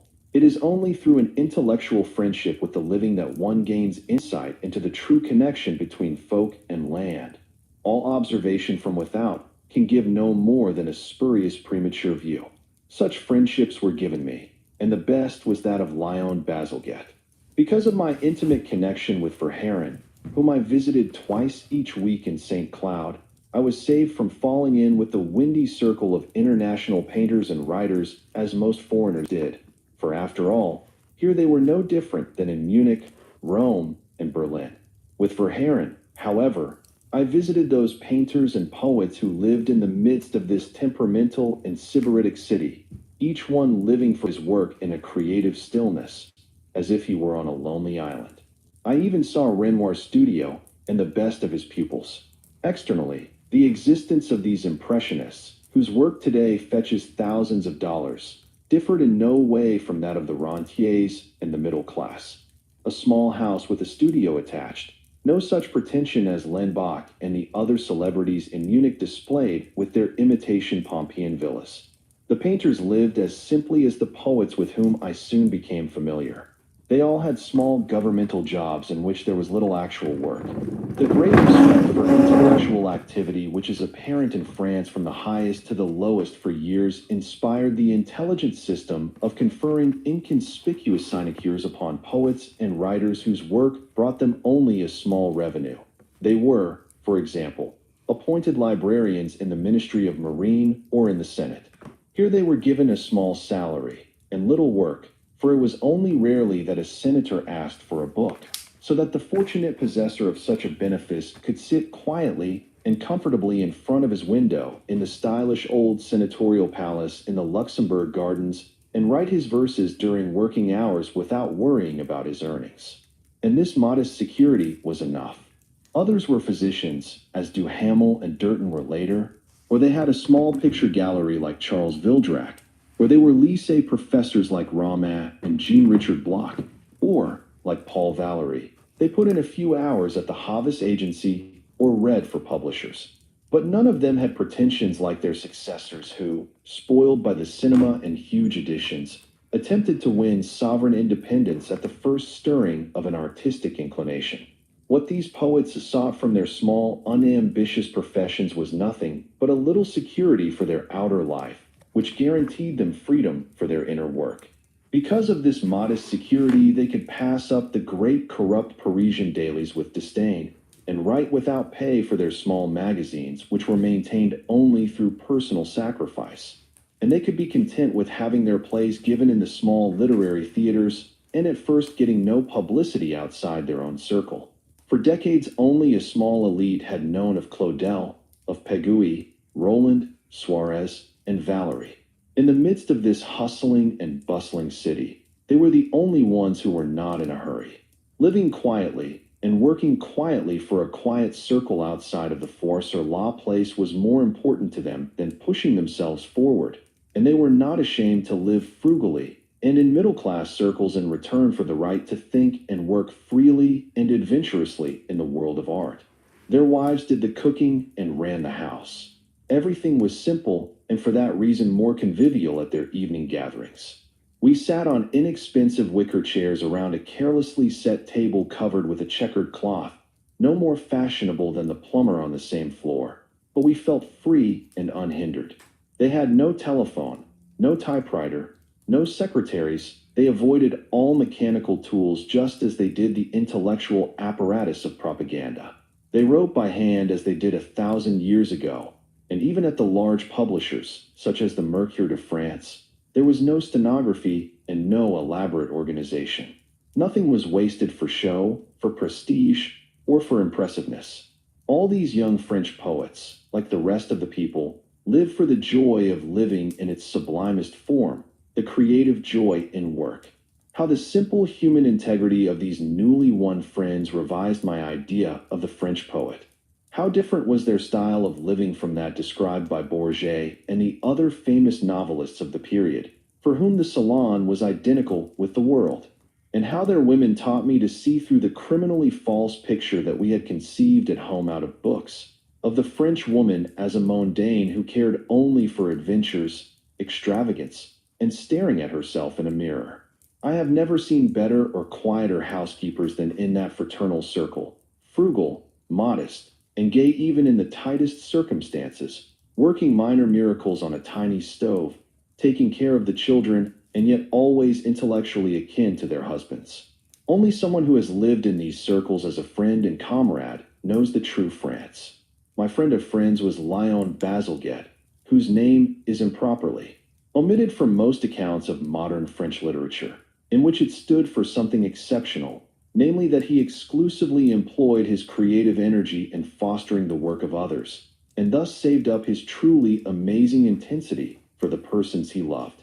In him, a born comrade, I found the highest type of self-sacrificing person in flesh and blood, truly devoted, considering his life's work to be nothing but to help the natural talents of his time to realize themselves and bear fruit, and never even aspiring to the justifiable pride of being renowned as their discoverer and promoter. His active enthusiasm was simply a natural function of his moral consciousness, somewhat soldierly in appearance, although he was an ardent anti-militarist. In his associations, he had the cordiality of a true comrade, always ready to help and to advise, incorruptible in his honesty, punctual as clockwork. He was concerned about everything that concerned another, but never to his own advantage. Time meant nothing to him. Money meant nothing when friendship was concerned, and he had friends in all parts of the world, a small but select number. He had devoted 10 years to making Walt Whitman known to the French by translating all his poems and by his monumental biography. His life's aim was to carry the intellectual outlook of his nation beyond its frontiers, and to make his compatriots more manly and more comradely. With this example of a free, world-loving man, the best of Frenchmen, he was at the same time a passionate anti-nationalist. We soon became close and fraternal friends, for neither of us thought nationally. We both liked to further foreign works with devotion and without any ulterior advantage, and we looked upon intellectual independence as the alpha and omega of living. It was in him that I learned to know that underground France. When I later read in Roland how Olivier met the German Jean Christophe, I almost thought I was reading an account of our own personal experience. But the nicest thing about our friendship, and the thing that remained unforgettable, was that it always had to overcome a ticklish point, whose constant resistance under normal circumstances would usually have hindered any honest and cordial intimacy between two writers. The ticklish point was this, that Bazalgette, with his amazing honesty, decisively rejected all that I wrote at that time. He liked me personally, and had the greatest respect imaginable for my devotion to the work of Verhaeren. Whenever I came to Paris, he awaited me faithfully at the station and was the first to greet me. Whenever he could be of help to me, he was there, and we agreed more heartily on important things than brothers usually do. But upon my own work he pronounced a decided no. He knew some of my poems and prose in the translations of Henri Guilbeau, who played an important role in the World War and as a friend of Lenin, and frankly and abruptly turned him down. Steadfastly he admonished me that my product had no connection with reality. It was esoteric literature, which he hated thoroughly, and he was annoyed that just I chose to write that. Unconditionally honest with himself, he made no concessions on this point, not even that of politeness. When, for example, he was editing a review, he asked my help. That is, he asked me to secure important collaborators for him in Germany. In other words, contributions that were better than mine. He neither demanded nor published a single line from me, his closest friend, although at the same time out of pure friendship he devoted himself, without remuneration, to the revision of the French translation of one of my books for a publisher. That our fraternal comradeship did not suffer for a moment throughout 10 years because of this peculiar circumstance made it doubly dear to me. And no one's approval ever pleased me more than Bazalgette's when during the World War I turned my back on all my earlier efforts and finally achieved some sort of personal expression. For I knew that his yes to my new works was just as honest as his sharp no had been throughout the 10 years. If I set down the precious name of Rainer Maria Rilke in these pages of the Paris days, although he was a German poet, it is because I saw him most often and to the best advantage there, and because I always see his face, as in old pictures, against the background of that city which he loved more than any other. When I think of him today, and of those other masters of words hammered as if by the noble goldsmith's art, when I think of those honored names which shone over my youth like the farthest constellations in the sky, I cannot escape the melancholy question, will such pure lyricists again be a possibility in this era of turbulence and universal destruction? Is it not a lost tribe that I am bemoaning, a tribe without visible successors in this day of exposure to every storm of fate? These were poets who made no demands on society, neither the regard of the masses nor decorations, honors, or profit, who sought only to bind verse to verse in silent yet passionate effort, every line saturated with music, flaming with color, glowing with images. They constituted a guild, an almost monastic order in the midst of our clattering time. To them, a weirdly rejecting life's workaday round, nothing in the whole universe was more significant than the note, delicate, yet surviving the booming of the age, emitted when rhyme joining rhyme created the indescribable stir, softer than the sound of a leaf falling in the wind, that vibrates to the most distant soul. How elevating for us young people was the presence of these men, true to themselves, exemplary servitors and custodians of the language, whose sole devotion was to the ringing word, not the word of the moment and of the newspaper, but proper to the lasting and the everlasting. We were abashed to gaze upon them, for they lived obscurely, insignificantly, invisibly, one peasant-like in the country, another in some petty vocation, a third wandering abroad like a passionate pilgrim, all known to but a few, but loved the more earnestly by those few. One was in Germany, another in France, another in Italy, and yet they were all in the same homeland, for they lived in poetry alone, and in the firm renunciation of the ephemeral their life, through art, became itself a work of art. More and more it seems a wonder to me that we had such immaculate poets amongst us in our youth. And that is why I also ask myself repeatedly, with a kind of private anxiety, Will it be possible for such personalities, completely devoted to the lyric art, to exist in our time, in our new forms of life, which drive men out murderously from all inner contemplation as a forest fire drives wild animals from their hidden lairs? I know full well that the miracle of a poet repeats itself in all times. And Goethe's moving consolation in his elegy on Lord Byron remains eternally true. For the earth will conceive them again, as she has always conceived them. Again and again such poets will arise in blessed recurrence. For from time to time immortality lends so precious a pledge to even the most unworthy era. But is not ours a time which does not grant, even to the purest and the most secluded, any quiet for waiting and ripening and contemplation and collecting oneself, as it was still granted to the men of the better and calmer European pre-war period? I do not know how much all those poets, Valery, Verhaeren, Rilke, Pacolai, Francis Jams, count today, or how much they mean to a generation into whose ears, instead of that gentler music, the clatter of the propaganda mill has rumbled for years and years, and twice the thunder of cannons. I only know and feel the necessity of avowing publicly how great a lesson and how great a joy it was for us to have the presence of such saints, sworn to perfection, in the midst of a world that had already begun to mechanize itself. And looking back upon my life, I am aware of no more precious possession than the privilege of being humanly close to some of them, and of having my early reverence often grow into lasting friendships. Of all of these men, perhaps none lived more gently, more secretly, more invisibly than Rilke, but it was not willful, nor forced or assumed priestly loneliness such as Stefan George celebrated in Germany. Silence seemed to grow around him, wherever he went, wherever he was, since he avoided every noise, even his own fame, that the sum of all misunderstanding that collects itself about a name, as he once expressed it. The approaching wave of idle curiosity moistened only his name and never his person. It was difficult to reach Rilke. He had no house, no address where one could find him, no home, no steady lodging, no office. He was always on his way through the world, and no one, not even he himself, knew in advance which direction he would take. To his immeasurably sensitive soul, every positive decision, all planning, and every announcement were burdensome. It was always by chance that one met him. You stood in an Italian gallery and felt, without being aware whence it came, a gentle, friendly smile. Poet, and one of the greatest of our generation, his individuality, his unusual demeanor were only apparent in a closer association. He had an indescribably gentle way of approaching and talking.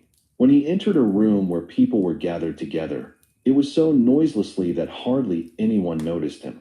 He sat there quietly listening, lifted his head unconsciously when anything seemed to occupy his thoughts, or when he himself began to speak, always without affectation or raised voice.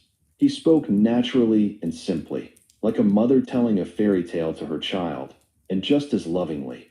It was wonderful how, listening to him, even the most insignificant subject became picturesque and important. But no sooner did he feel that he was the center of attention in a larger circle than he stopped speaking and once again sank down into his silent, attentive listening. Every movement, every gesture was soft. Even when he laughed, it was no more than a suggestion of a sound. Muted tones were a necessity to him, and nothing annoyed him so much as noise and, in the realm of feeling, all violence. They exhaust me. These people who spit out their feelings like blood, he once said. That's why I swallow Russians, like liqueur, in small doses. No less than measured conduct, orderliness, cleanliness, and quiet were physical necessities. To ride in an overfilled streetcar, or to have to sit in a noisy public place, disturbed him for hours thereafter. All that was vulgar was unbearable to him, and although he lived in restricted circumstances, his clothes always gave evidence of care, cleanliness, and good taste. At the same time, they showed thought and poetic imagination. They were a masterpiece of unpretension, always with an unobtrusive personal touch, a little something additional which gave him pleasure, such as perhaps a thin silver bracelet around his wrist. for his aesthetic sense of perfection and symmetry entered into the most intimate and the most personal details. Once I watched him in his rooms prior to his departure. He declined my help as superfluous, as he was packing his trunk. It was like mosaic work, each individual piece gently put into the carefully reserved space. I would have felt it to be an outrage to disturb this flower-like arrangement by a helping hand. And his sense of the elements of beauty accompanied him to the most insignificant detail. It was not only that he wrote his manuscripts on the best of paper with his calligraphic round hand, so that every line was related to another as if measured with a ruler. The choicest paper was selected for even an occasional letter, and even, clean and round his calligraphic writing filled the space. Even in the most hurried notes, he did not permit himself to strike out a word, and whenever a sentence or an expression did not seem correct, he wrote the letter a second time with his marvelous patience. Rilke never allowed anything to leave his hands that was not perfect. This muted and yet integrated quality of his being impressed itself upon anyone who came close to him. It was as impossible to think of Rilke being noisy as it was to imagine a man in his presence who did not lose his loudness and arrogance through the vibrations that emanated from Rilke's quietness.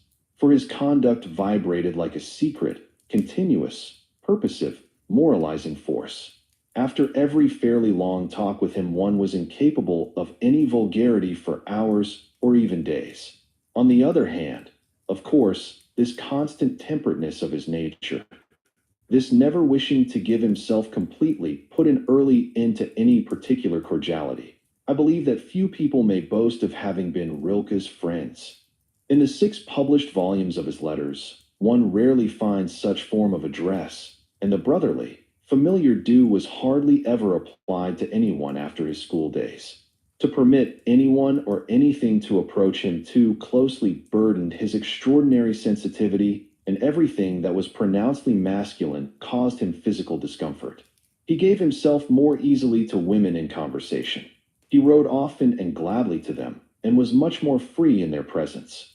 Perhaps it was the absence of the guttural in their voices that pleased him, for he suffered particularly from unpleasant voices. I can still see him before me in conversation with a high aristocrat, completely bent over, his shoulders tortured, and even his eyes cast down, so that they might not betray how much he suffered physically from the gentleman's unpleasant falsetto. But how good to be with him when he was kindly disposed towards someone. Then one sensed his inner goodness. Although he remained sparing of words and gestures, like a warm, healing outpouring deep into one's soul. Shy and retiring, Rilke seemed most receptive in Paris, this heart-warming city, and perhaps it was because here his name and his work were still unknown, and because he always felt freer and happier when he was anonymous. I visited him there in 2 different lodgings which he had rented. Each was simple and without ornament, and yet immediately assumed character and calm through his dominant sense of beauty. It was never a huge house with noisy neighbors, rather an old, even though less comfortable, one in which he could feel at home, and no matter where he was, his sense of orderliness made the place meaningful and harmonized it with his being. There were only a very few things around him, but flowers always shone in a vase or bowl, perhaps the gift of women, perhaps tenderly brought home by himself. Books gleamed from the walls, beautifully bound or carefully jacketed in paper, for he liked books as he liked dumb animals. Pencils and pens lay on the desk in a straight line, and clean sheets of paper perfectly straightened, a Russian icon and a Catholic crucifix, which, I believe, accompanied him on all his travels, gave his working cell a slightly religious character, although his religiousness was not connected with any specific dogma. One felt that everything had been carefully chosen and as carefully preserved. If you lent him a book with which he was unfamiliar, it was returned faultlessly wrapped in tissue paper and tied with colored ribbon like a gift. I can still recall how he brought the manuscript of Die Weis von Liebe Unitad into my room as a precious gift. I have kept the ribbon that was around it. But it was nicest to walk with Rilke in Paris, for that meant seeing the most insignificant things with eyes enlightened to their meaning. He noticed every detail, and he liked to repeat aloud the firm names on the signs if they seemed rhythmic to him. It was his passion, almost the only one that I ever observed in him, to know every nook and cranny of this Paris. Once, when we met at the home of mutual friends, I told him that on the day before I had chanced upon the old burial where the last victims of the guillotine had been buried in the Cimetière de Picpus, and André Chenier among them. I described to him the affecting little meadow with its scattered graves, rarely seen by strangers, and told him how on the way back I had seen in one of the streets through the open door of a convent a sort of beguine, silently telling her rosary, as in a pious dream. It was one of the few times when I saw this gentle, composed man almost impatient. He had to see the grave of André Chenier in the convent. Would I take him there? We went the next day. He stood in a sort of entranced silence before the lonesome cemetery and called it the most lyric in Paris. On our way back, the door of the convent was closed, and now I had an opportunity of testing the silent patience which he had mastered in his life no less than in his work. "Let us wait for an opportunity," he said. With head slightly bent, he stood so that he could look through the door when it opened. We waited for perhaps 20 minutes. One of the sisters of the order came down the street and rang the bell. "Now," he whispered softly, with excitement. But the sister had become aware of his silent waiting. I have already said that one sensed everything about him from afar, and came up to him and asked if he was waiting for someone. He smiled at her with his gentle smile that immediately created confidence, and said warmly that he much desired to see the convent corridor. She was sorry, the sister smiled in turn, but she could not let him in. However, I advised him to go to the little house of the gardener next door where he would have a good view from a window in the upper story. And so this too, like so much else, was granted him. Our paths crossed a number of times thereafter, but whenever I think of Rilke, I see him in Paris. He was spared the experience of its saddest hour. Men of this rare mold were a great benefit to a novice, but I still had to receive a determining lesson, one which was to have an effect for my entire lifetime. It was a gift of chance. At Verharen's we had got into a discussion with an art historian who complained that the era of great sculpture and art had passed. I contradicted him warmly. Was not Rodin still in our midst, no less important a creator than the great of the past? I began to enumerate his works and fell, as always when one meets contradiction, into an almost angry tone. Verhaeren smiled to himself. "Anyone who likes Rodin so much should really meet him," he said finally. "Tomorrow I am going to his studio. If you wish, I will take you with me." If I wished, I could not sleep for happiness. But at Rodin's, the words stuck in my throat. I could not say a single thing to him, and stood among his statues like one of them. Strangely enough, my embarrassment seemed to please him, for at parting the old man asked me if I did not want to see his real studio in Meudon, and even asked me to dine with him. My first lesson had been taught me, that the greatest men are always the kindest. The second was that nearly always they are the simplest in their manner of living. At the home of this man, whose fame was universal, and of whose work every line was as familiar to men of our generation as an old friend, we ate as simply as at a plain farmer's. A good piece of meat, a few olives and copious fruit, and some vin du pays with it. That gave me more courage, and at the end I spoke freely, as if this old man and his wife had been known to me for years. After dinner we went over into the studio. It was a huge room, which contained replicas of most of his works, but amongst them lay hundreds of precious small studies, a hand, an arm, a horse's mane, a woman's ear, mostly only clay models. Today I can still recall exactly some of these sketches, which were made for his own practice, and could talk about them for an hour. Finally, the master led me to a pedestal on which, covered with wet cloths, his latest work, a portrait of a woman, was hidden. With his heavy, furrowed peasant's hand he removed the cloths, and stepped back. "Admirable" escaped from my lips, and at once I was ashamed of my banality. But with quiet objectivity in which not a trace of pride could have been found, he murmured, looking at his own work, merely agreeing, "N'est-ce pas?" Then he hesitated, only there at the shoulder. Just a moment. He threw off his coat, put on a white smock, picked up a spatula, and with a masterly stroke on the shoulder smoothed the soft material so that it seemed the skin of a living, breathing woman. Again he stepped back. And now here, he muttered. Again the effect was increased by a tiny detail. Then he no longer spoke. He would step forward, then retreat, look at the figure in a mirror, mutter and utter unintelligible sounds, make changes and corrections. His eyes, which at table had been amiably inattentive, now flashed with strange lights, and he seemed to have grown larger and younger. He worked, worked, worked, with the entire passion and force of his heavy body. Whenever he stepped forward or back, the floor creaked. But he heard nothing. He did not notice that behind him stood a young man, silent, with his heart in his throat, overjoyed that he was being permitted to watch this unique master at work. He had forgotten me entirely. I did not exist for him.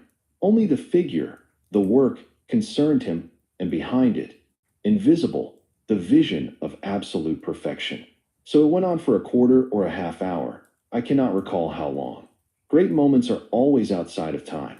Rodin was so engrossed, so wrapped in his work that not even a thunderstroke would have roused him. His movements became harder, almost angry. A sort of wildness or drunkenness had come over him. He worked faster and faster. Then his hands became hesitant. They seemed to have realized that there was nothing more for them to do. Once, twice, 3 times he stepped back without making any changes. Then he muttered something softly into his beard and placed the cloths gently about the figure as one places a shawl around the shoulders of a beloved woman. He took a deep breath and relaxed. His figure seemed to grow heavier again. The fire had died out. And then the incomprehensible occurred, the great lesson. He took off his smock, again put on his housecoat, and turned to go. He had forgotten me completely in that hour of extreme concentration. He no longer knew that a young man whom he himself had led into the studio to show him his work had stood behind him with bated breath, as immovable as his statue. He stepped to the door. As he started to unlock it, he discovered me and stared at me almost angrily. Who was this young stranger who had slunk into his studio? But in the next moment he remembered and, almost ashamed, came towards me. "Pardon, monsieur," he began, but I did not let him finish.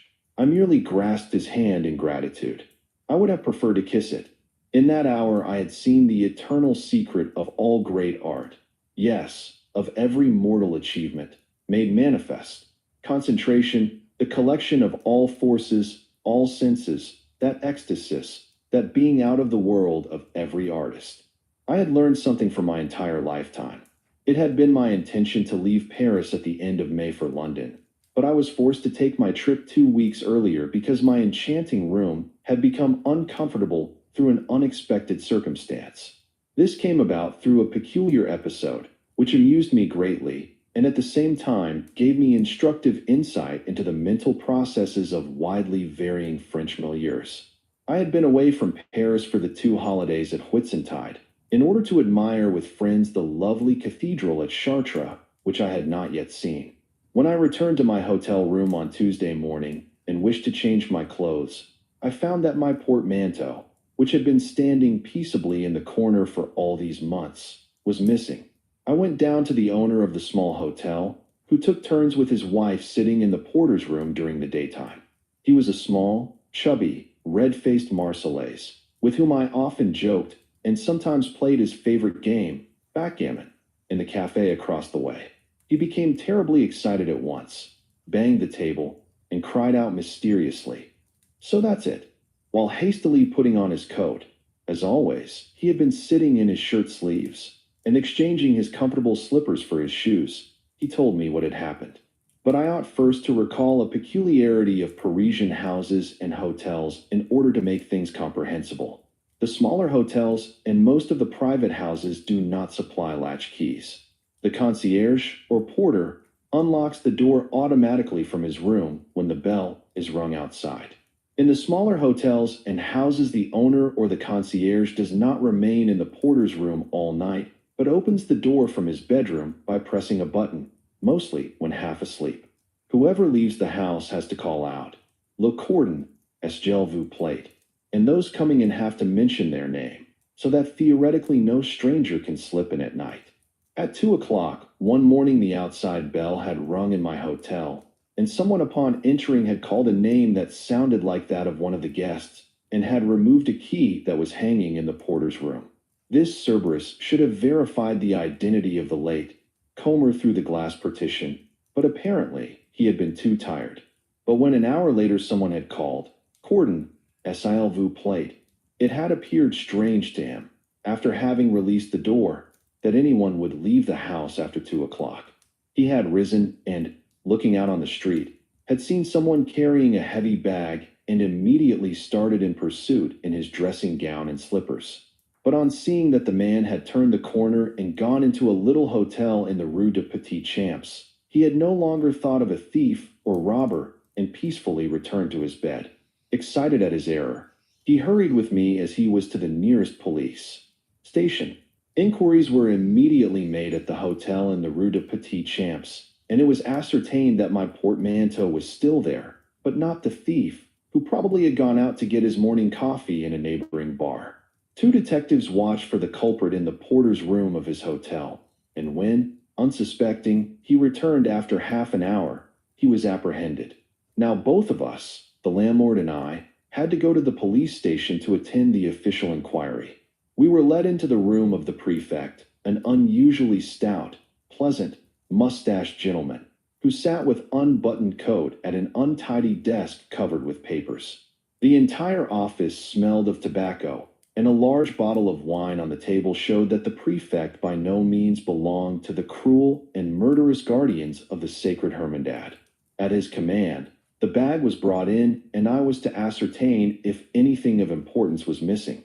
The only object of value was my letter of credit in the amount of 2,000 francs, which had been sorely damaged by my 5-month stay, and which as a matter of fact was quite useless to any stranger. It lay at the bottom of the bag untouched. After a report had been drawn up that I had identified the portmanteau as my own, and that nothing had been taken from it, the prefect ordered the thief to be brought in, and I looked forward to seeing him with no little curiosity. And I was well rewarded. Between 2 mighty sergeants, who made his puny weakness appear even more grotesque, a poor devil appeared, badly dressed, collarless, with a small drooping mustache and a pale, half-starved, mousy face.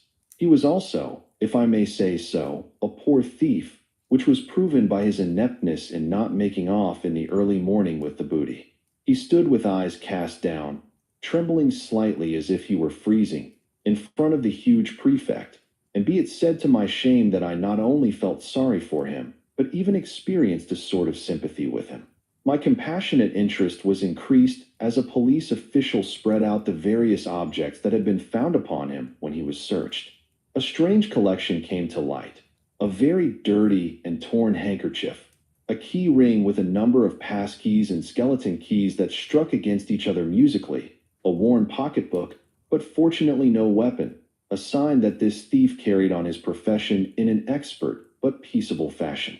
The pocketbook was the first to be examined in our presence. The result was astonishing. Not that there were 1,000 or 100-franc notes, or even a single banknote.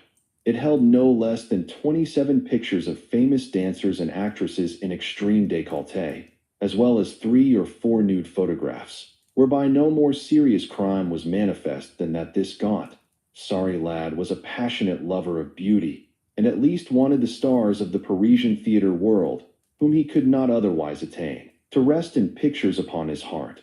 Although the prefect examined the photographs with a seemingly stern glance, it did not escape me that the peculiar collector's passion of a delinquent of such a class amused him as much as it did me. For my sympathy for the poor thief had increased greatly through his predilection for the aesthetically beautiful, and when the prefect asked me formally, his pen in hand, if I wished to porter plaint, to lodge a complaint against the robber, of course I answered with a quick no. In order to understand the situation, another explanation may be necessary. While in Austria and in many other countries when a crime is committed, the complaint follows automatically. That is, the state officially takes justice in its own hands. In France, it remains the free choice of the injured party to press or refuse to press a charge. To me personally, this manner of legal interpretation seems more just than the so-called rigid justice, for it offers the possibility of forgiving a man for an injury he may have committed, Whereas, for example, if in Germany a woman injures her lover in a fit of jealousy, all the begging and pleading of the victim cannot save her from being convicted. The state steps in, tears the woman from the side of the man, though because of her action she may be more deeply in love than ever, and throws her into jail, while in France, the two would walk off arm in arm after being reconciled, and would look on the matter as one to be settled between themselves. No sooner had I spoken my decided no, when three things occurred. The haggard creature between the two policemen gave me an indescribable look of gratitude that I shall never forget. The prefect contentedly laid down his pen. It was obviously quite agreeable to him that my refusal to prosecute had saved him much additional writing. But my landlord behaved quite differently. He became purple in the face and began to yell at me that I should not do this, that these rascals, set vermine, must be exterminated, that I had no idea how much damage that type did. Day and night decent people had to be on the watch, and if I let one thief escape it meant encouraging 100 others. It was the honesty and sobriety, and at the same time the pettiness of a bourgeois who had been disturbed in his business, which thus exploded. And in view of the nuisance he had suffered because of the affair, he practically demanded that I revoke my pardon. But I remained steadfast. I said with determination, recovered my goods, and so no damage had been done, and everything was settled. I had never in my life brought charges against anyone, and I would consume a beefsteak with much more appetite that noon for knowing that another was not eating prison fare because of me. My landlord's wrath grew, and when the prefect declared that I, and not he, had to decide, and that my refusal had settled the matter, he turned abruptly, left the room, and banged the door behind him. The prefect arose, smiled at the man's anger, and shook my hand in silent agreement. The official act had been performed, and I was already reaching for my portmanteau to carry it home. Quickly the thief approached me and said humbly, "Oh no, monsieur, I will carry it to your house." And so I marched off with the grateful thief, carrying the large bag behind me through the streets to my hotel. In this fashion, it seemed as if an affair which had begun disagreeably had ended happily and amusingly. But in rapid succession, it brought about two sequels for which I was grateful, since they enriched my knowledge of French psychology appreciably. When I called on Verhaeren the next day, he greeted me with a malicious smile. "You do have strange adventures here in Paris," he said jokingly. But I did not know what a wealthy fellow you are. I did not understand what he meant. He handed me a newspaper, and behold, the entire affair of the day before was printed there, although I could not gather the facts as they were from the romantic account it gave. With great journalistic art, it described how in a hotel in the inner city, a fashionable stranger, I had become fashionable to be more interesting, had been robbed of his trunk, which contained many very valuable objects, and among them a letter of credit for 20,000 francs. The 2,000 had increased tenfold overnight, as well as other irreplaceable objects. Actually, there was nothing but shirts and ties. At first, it had been impossible to find a clue, for the thief had done his job with great precision and apparently with an exact knowledge of the locality. But the prefect of the district had undertaken all the necessary measures with his well-known energy and his grande perspicacity. Within an hour, every hotel and boarding house in Paris had been notified, and instructions having been put into effect with their usual precision, the criminal had been apprehended in a very short time. The president of the police had rewarded this excellent piece of work on the part of the efficient officer with special recognition, for through his actions and farsightedness, he had once again given an enlightening example of the masterful organization of the Paris police. Nothing in the report was true, for the good prefect did not have to leave his desk for a single minute, and we furnished him the thief and the bag in his office. But he had taken the opportunity to gain as much publicity as he could out of the matter. Yet, though it all ran off pleasantly enough for the thief and the police authorities, it was not so pleasant for me. From that hour on, my formerly jovial landlord did his best to spoil my further stay in the hotel. I came downstairs and greeted his wife politely in the porter's room. She did not reply and turned away as though insulted. The valet no longer cleaned my room properly, and letters disappeared mysteriously. Even in the neighboring stores and in the Bureau de Tabac, where I was usually greeted as a regular copine because of my large consumption of tobacco, I suddenly met with icy faces. The insulted middle class morality not only of the house, but of the entire street and even the entire district stood firmly against me for having helped a thief. Nothing remained for me but to depart with the portmanteau I had rescued and to leave the comfortable hotel as wretchedly as if I had been the criminal. After Paris, London affected me as when, on a hot day, one suddenly steps into the shade. At the first moment I shook with cold, but eyes and mind quickly adjusted themselves. From the very beginning, I had allotted 2 or 3 months to London as part of my duty. For how can we understand our world and evaluate its forces without knowing the country that had kept the world rolling on its tracks for hundreds of years? Then, too, I had hoped to give some polish to my rusty English, which, moreover, never really became fluent, by industrious conversation and social activity. But alas, that never happened. Like all continentals, I had but few literary contacts on the other side of the channel, and in all the breakfast conversations and small talk in our boarding house, I felt myself woefully uninformed about the court and racing and parties. When they discussed politics, I was unable to follow, for they spoke of Joe. I was unaware that they meant Chamberlain, and in like fashion they alluded to sirs by their first names. As for the cockney of the coachman, on the other hand, my ears were as if plugged with wax, and so I did not make the rapid progress I had hoped. I endeavored to learn a bit of good diction from the preachers in the churches. 2 or 3 times I listened in at court trials, and I went to the theater to hear real English. But I was always forced to seek out with difficulty that which had overwhelmed me in Paris: sociability, comradeship, and joyousness. I found no one with whom to discuss the things that were important to me. And on the other hand, I must have seemed to the well-meaning among the English a fairly rough and dry person with my bottomless indifference to sport, play, and politics, as well as everything else that occupied them. Nowhere did I succeed in connecting myself with any circle or any group. I spent 9/10 of my time in London in my room or in the British Museum. At first I tried walking. In the first week, I had covered London until the soles of my feet burned. I rattled off all the noteworthy sights in the Baedeker from Madame Tussauds to the Houses of Parliament with a schoolboyish sense of duty. I learned to drink ale and replaced the Parisian cigarettes with the indigenous pipe.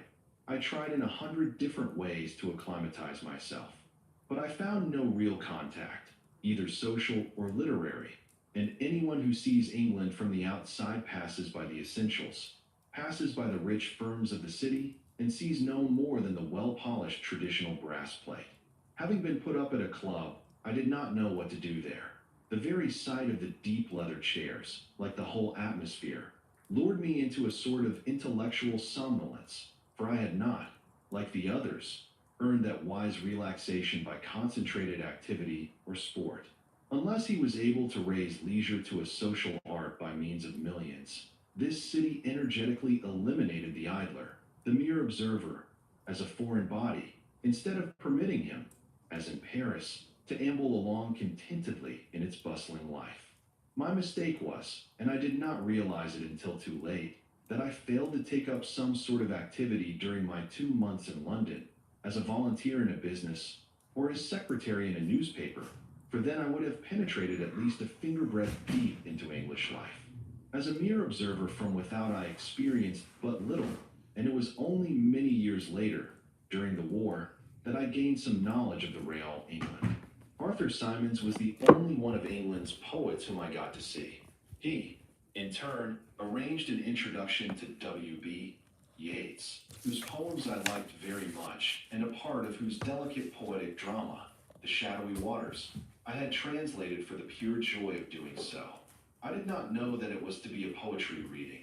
A small circle of select people had been invited. We sat fairly crowded in a not very large room, and some even had to sit on folding chairs and on the floor. Finally, Yeats began, after 2 huge altar candles had been lighted next to the black or black-covered reading desk. All the other lights in the room had been extinguished so that the energetic head with its black locks appeared plastically in the candlelight. Yeats read slowly with a melodious, somber voice, without becoming declamatory, and every verse received its full value. It was lovely. It was truly ceremonious.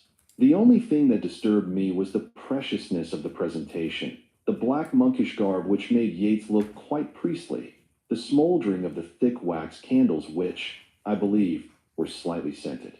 And so the literary enjoyment, and this afforded me a new charm, became more of a celebration of poems than a spontaneous reading.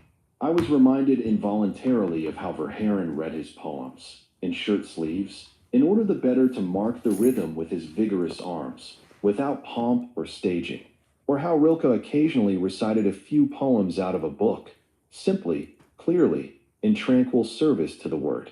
It was the first staged poetry reading that I had ever attended, and in spite of my love for his work, I was somewhat distrustful of this cult treatment. Nevertheless, Yeats had a grateful guest, but the actual poetic discovery that came to me in London did not concern a living poet, but an artist who at that time was very much forgotten. William Blake, that lonely and problematical genius who, with his mixture of helplessness and sublime perfection, still fascinates me. A friend had advised me to look at the books illustrated in color in the print room of the British Museum, which was then directed by Lawrence Binyon, Europe, America, and the Book of Job, which, today, have become the great rarities at the dealers, and I was enchanted. Here for the first time, I saw one of those magic natures who, without planning their own way in advance, are borne on angels' wings by visions through all the wilderness of fantasy. For days and weeks I tried to penetrate more deeply into the labyrinth of that soul, at once naive and yet demonic, and to reproduce some of the poems in German. I yearned to own a single page from his hand, but at first it seemed no more possible than a dream. One day my friend Archibald G.B. Russell, already then the best Blake expert, told me that in the exhibition which he was putting on one of the visionary portraits was for sale, in his and my opinion the master's loveliest pencil drawing, the King John. You will never tire of it, he promised me, and he was right. From the ruins of my library and my pictures, this one leaf has accompanied me for more than 30 years, and how often the magic flashing glance of this mad king has looked down from the wall at me. Of all that is lost and distant from me, it is that drawing which I miss most in my wandering. The genius of England, which I tried in vain to recognize in streets and cities, was suddenly revealed to me in Blake's truly astral figure. And now I had added another to my many world loves. Bypaths on the way to myself. Paris, England, Italy, Spain, Belgium, and Holland. This inquisitive nomadic wandering was not only pleasant in itself, but in many respects highly productive as well. Yet after all, and I realize this better than ever today, when my roaming through the world is no longer a thing of choice, but a flight from the hounds. One has to have an anchorage from which one can set out, and to which one can always return. In the years since my school days, I had assembled a small library, and... Okay, finish. So tomorrow will be read Bypass on the Way to Myself.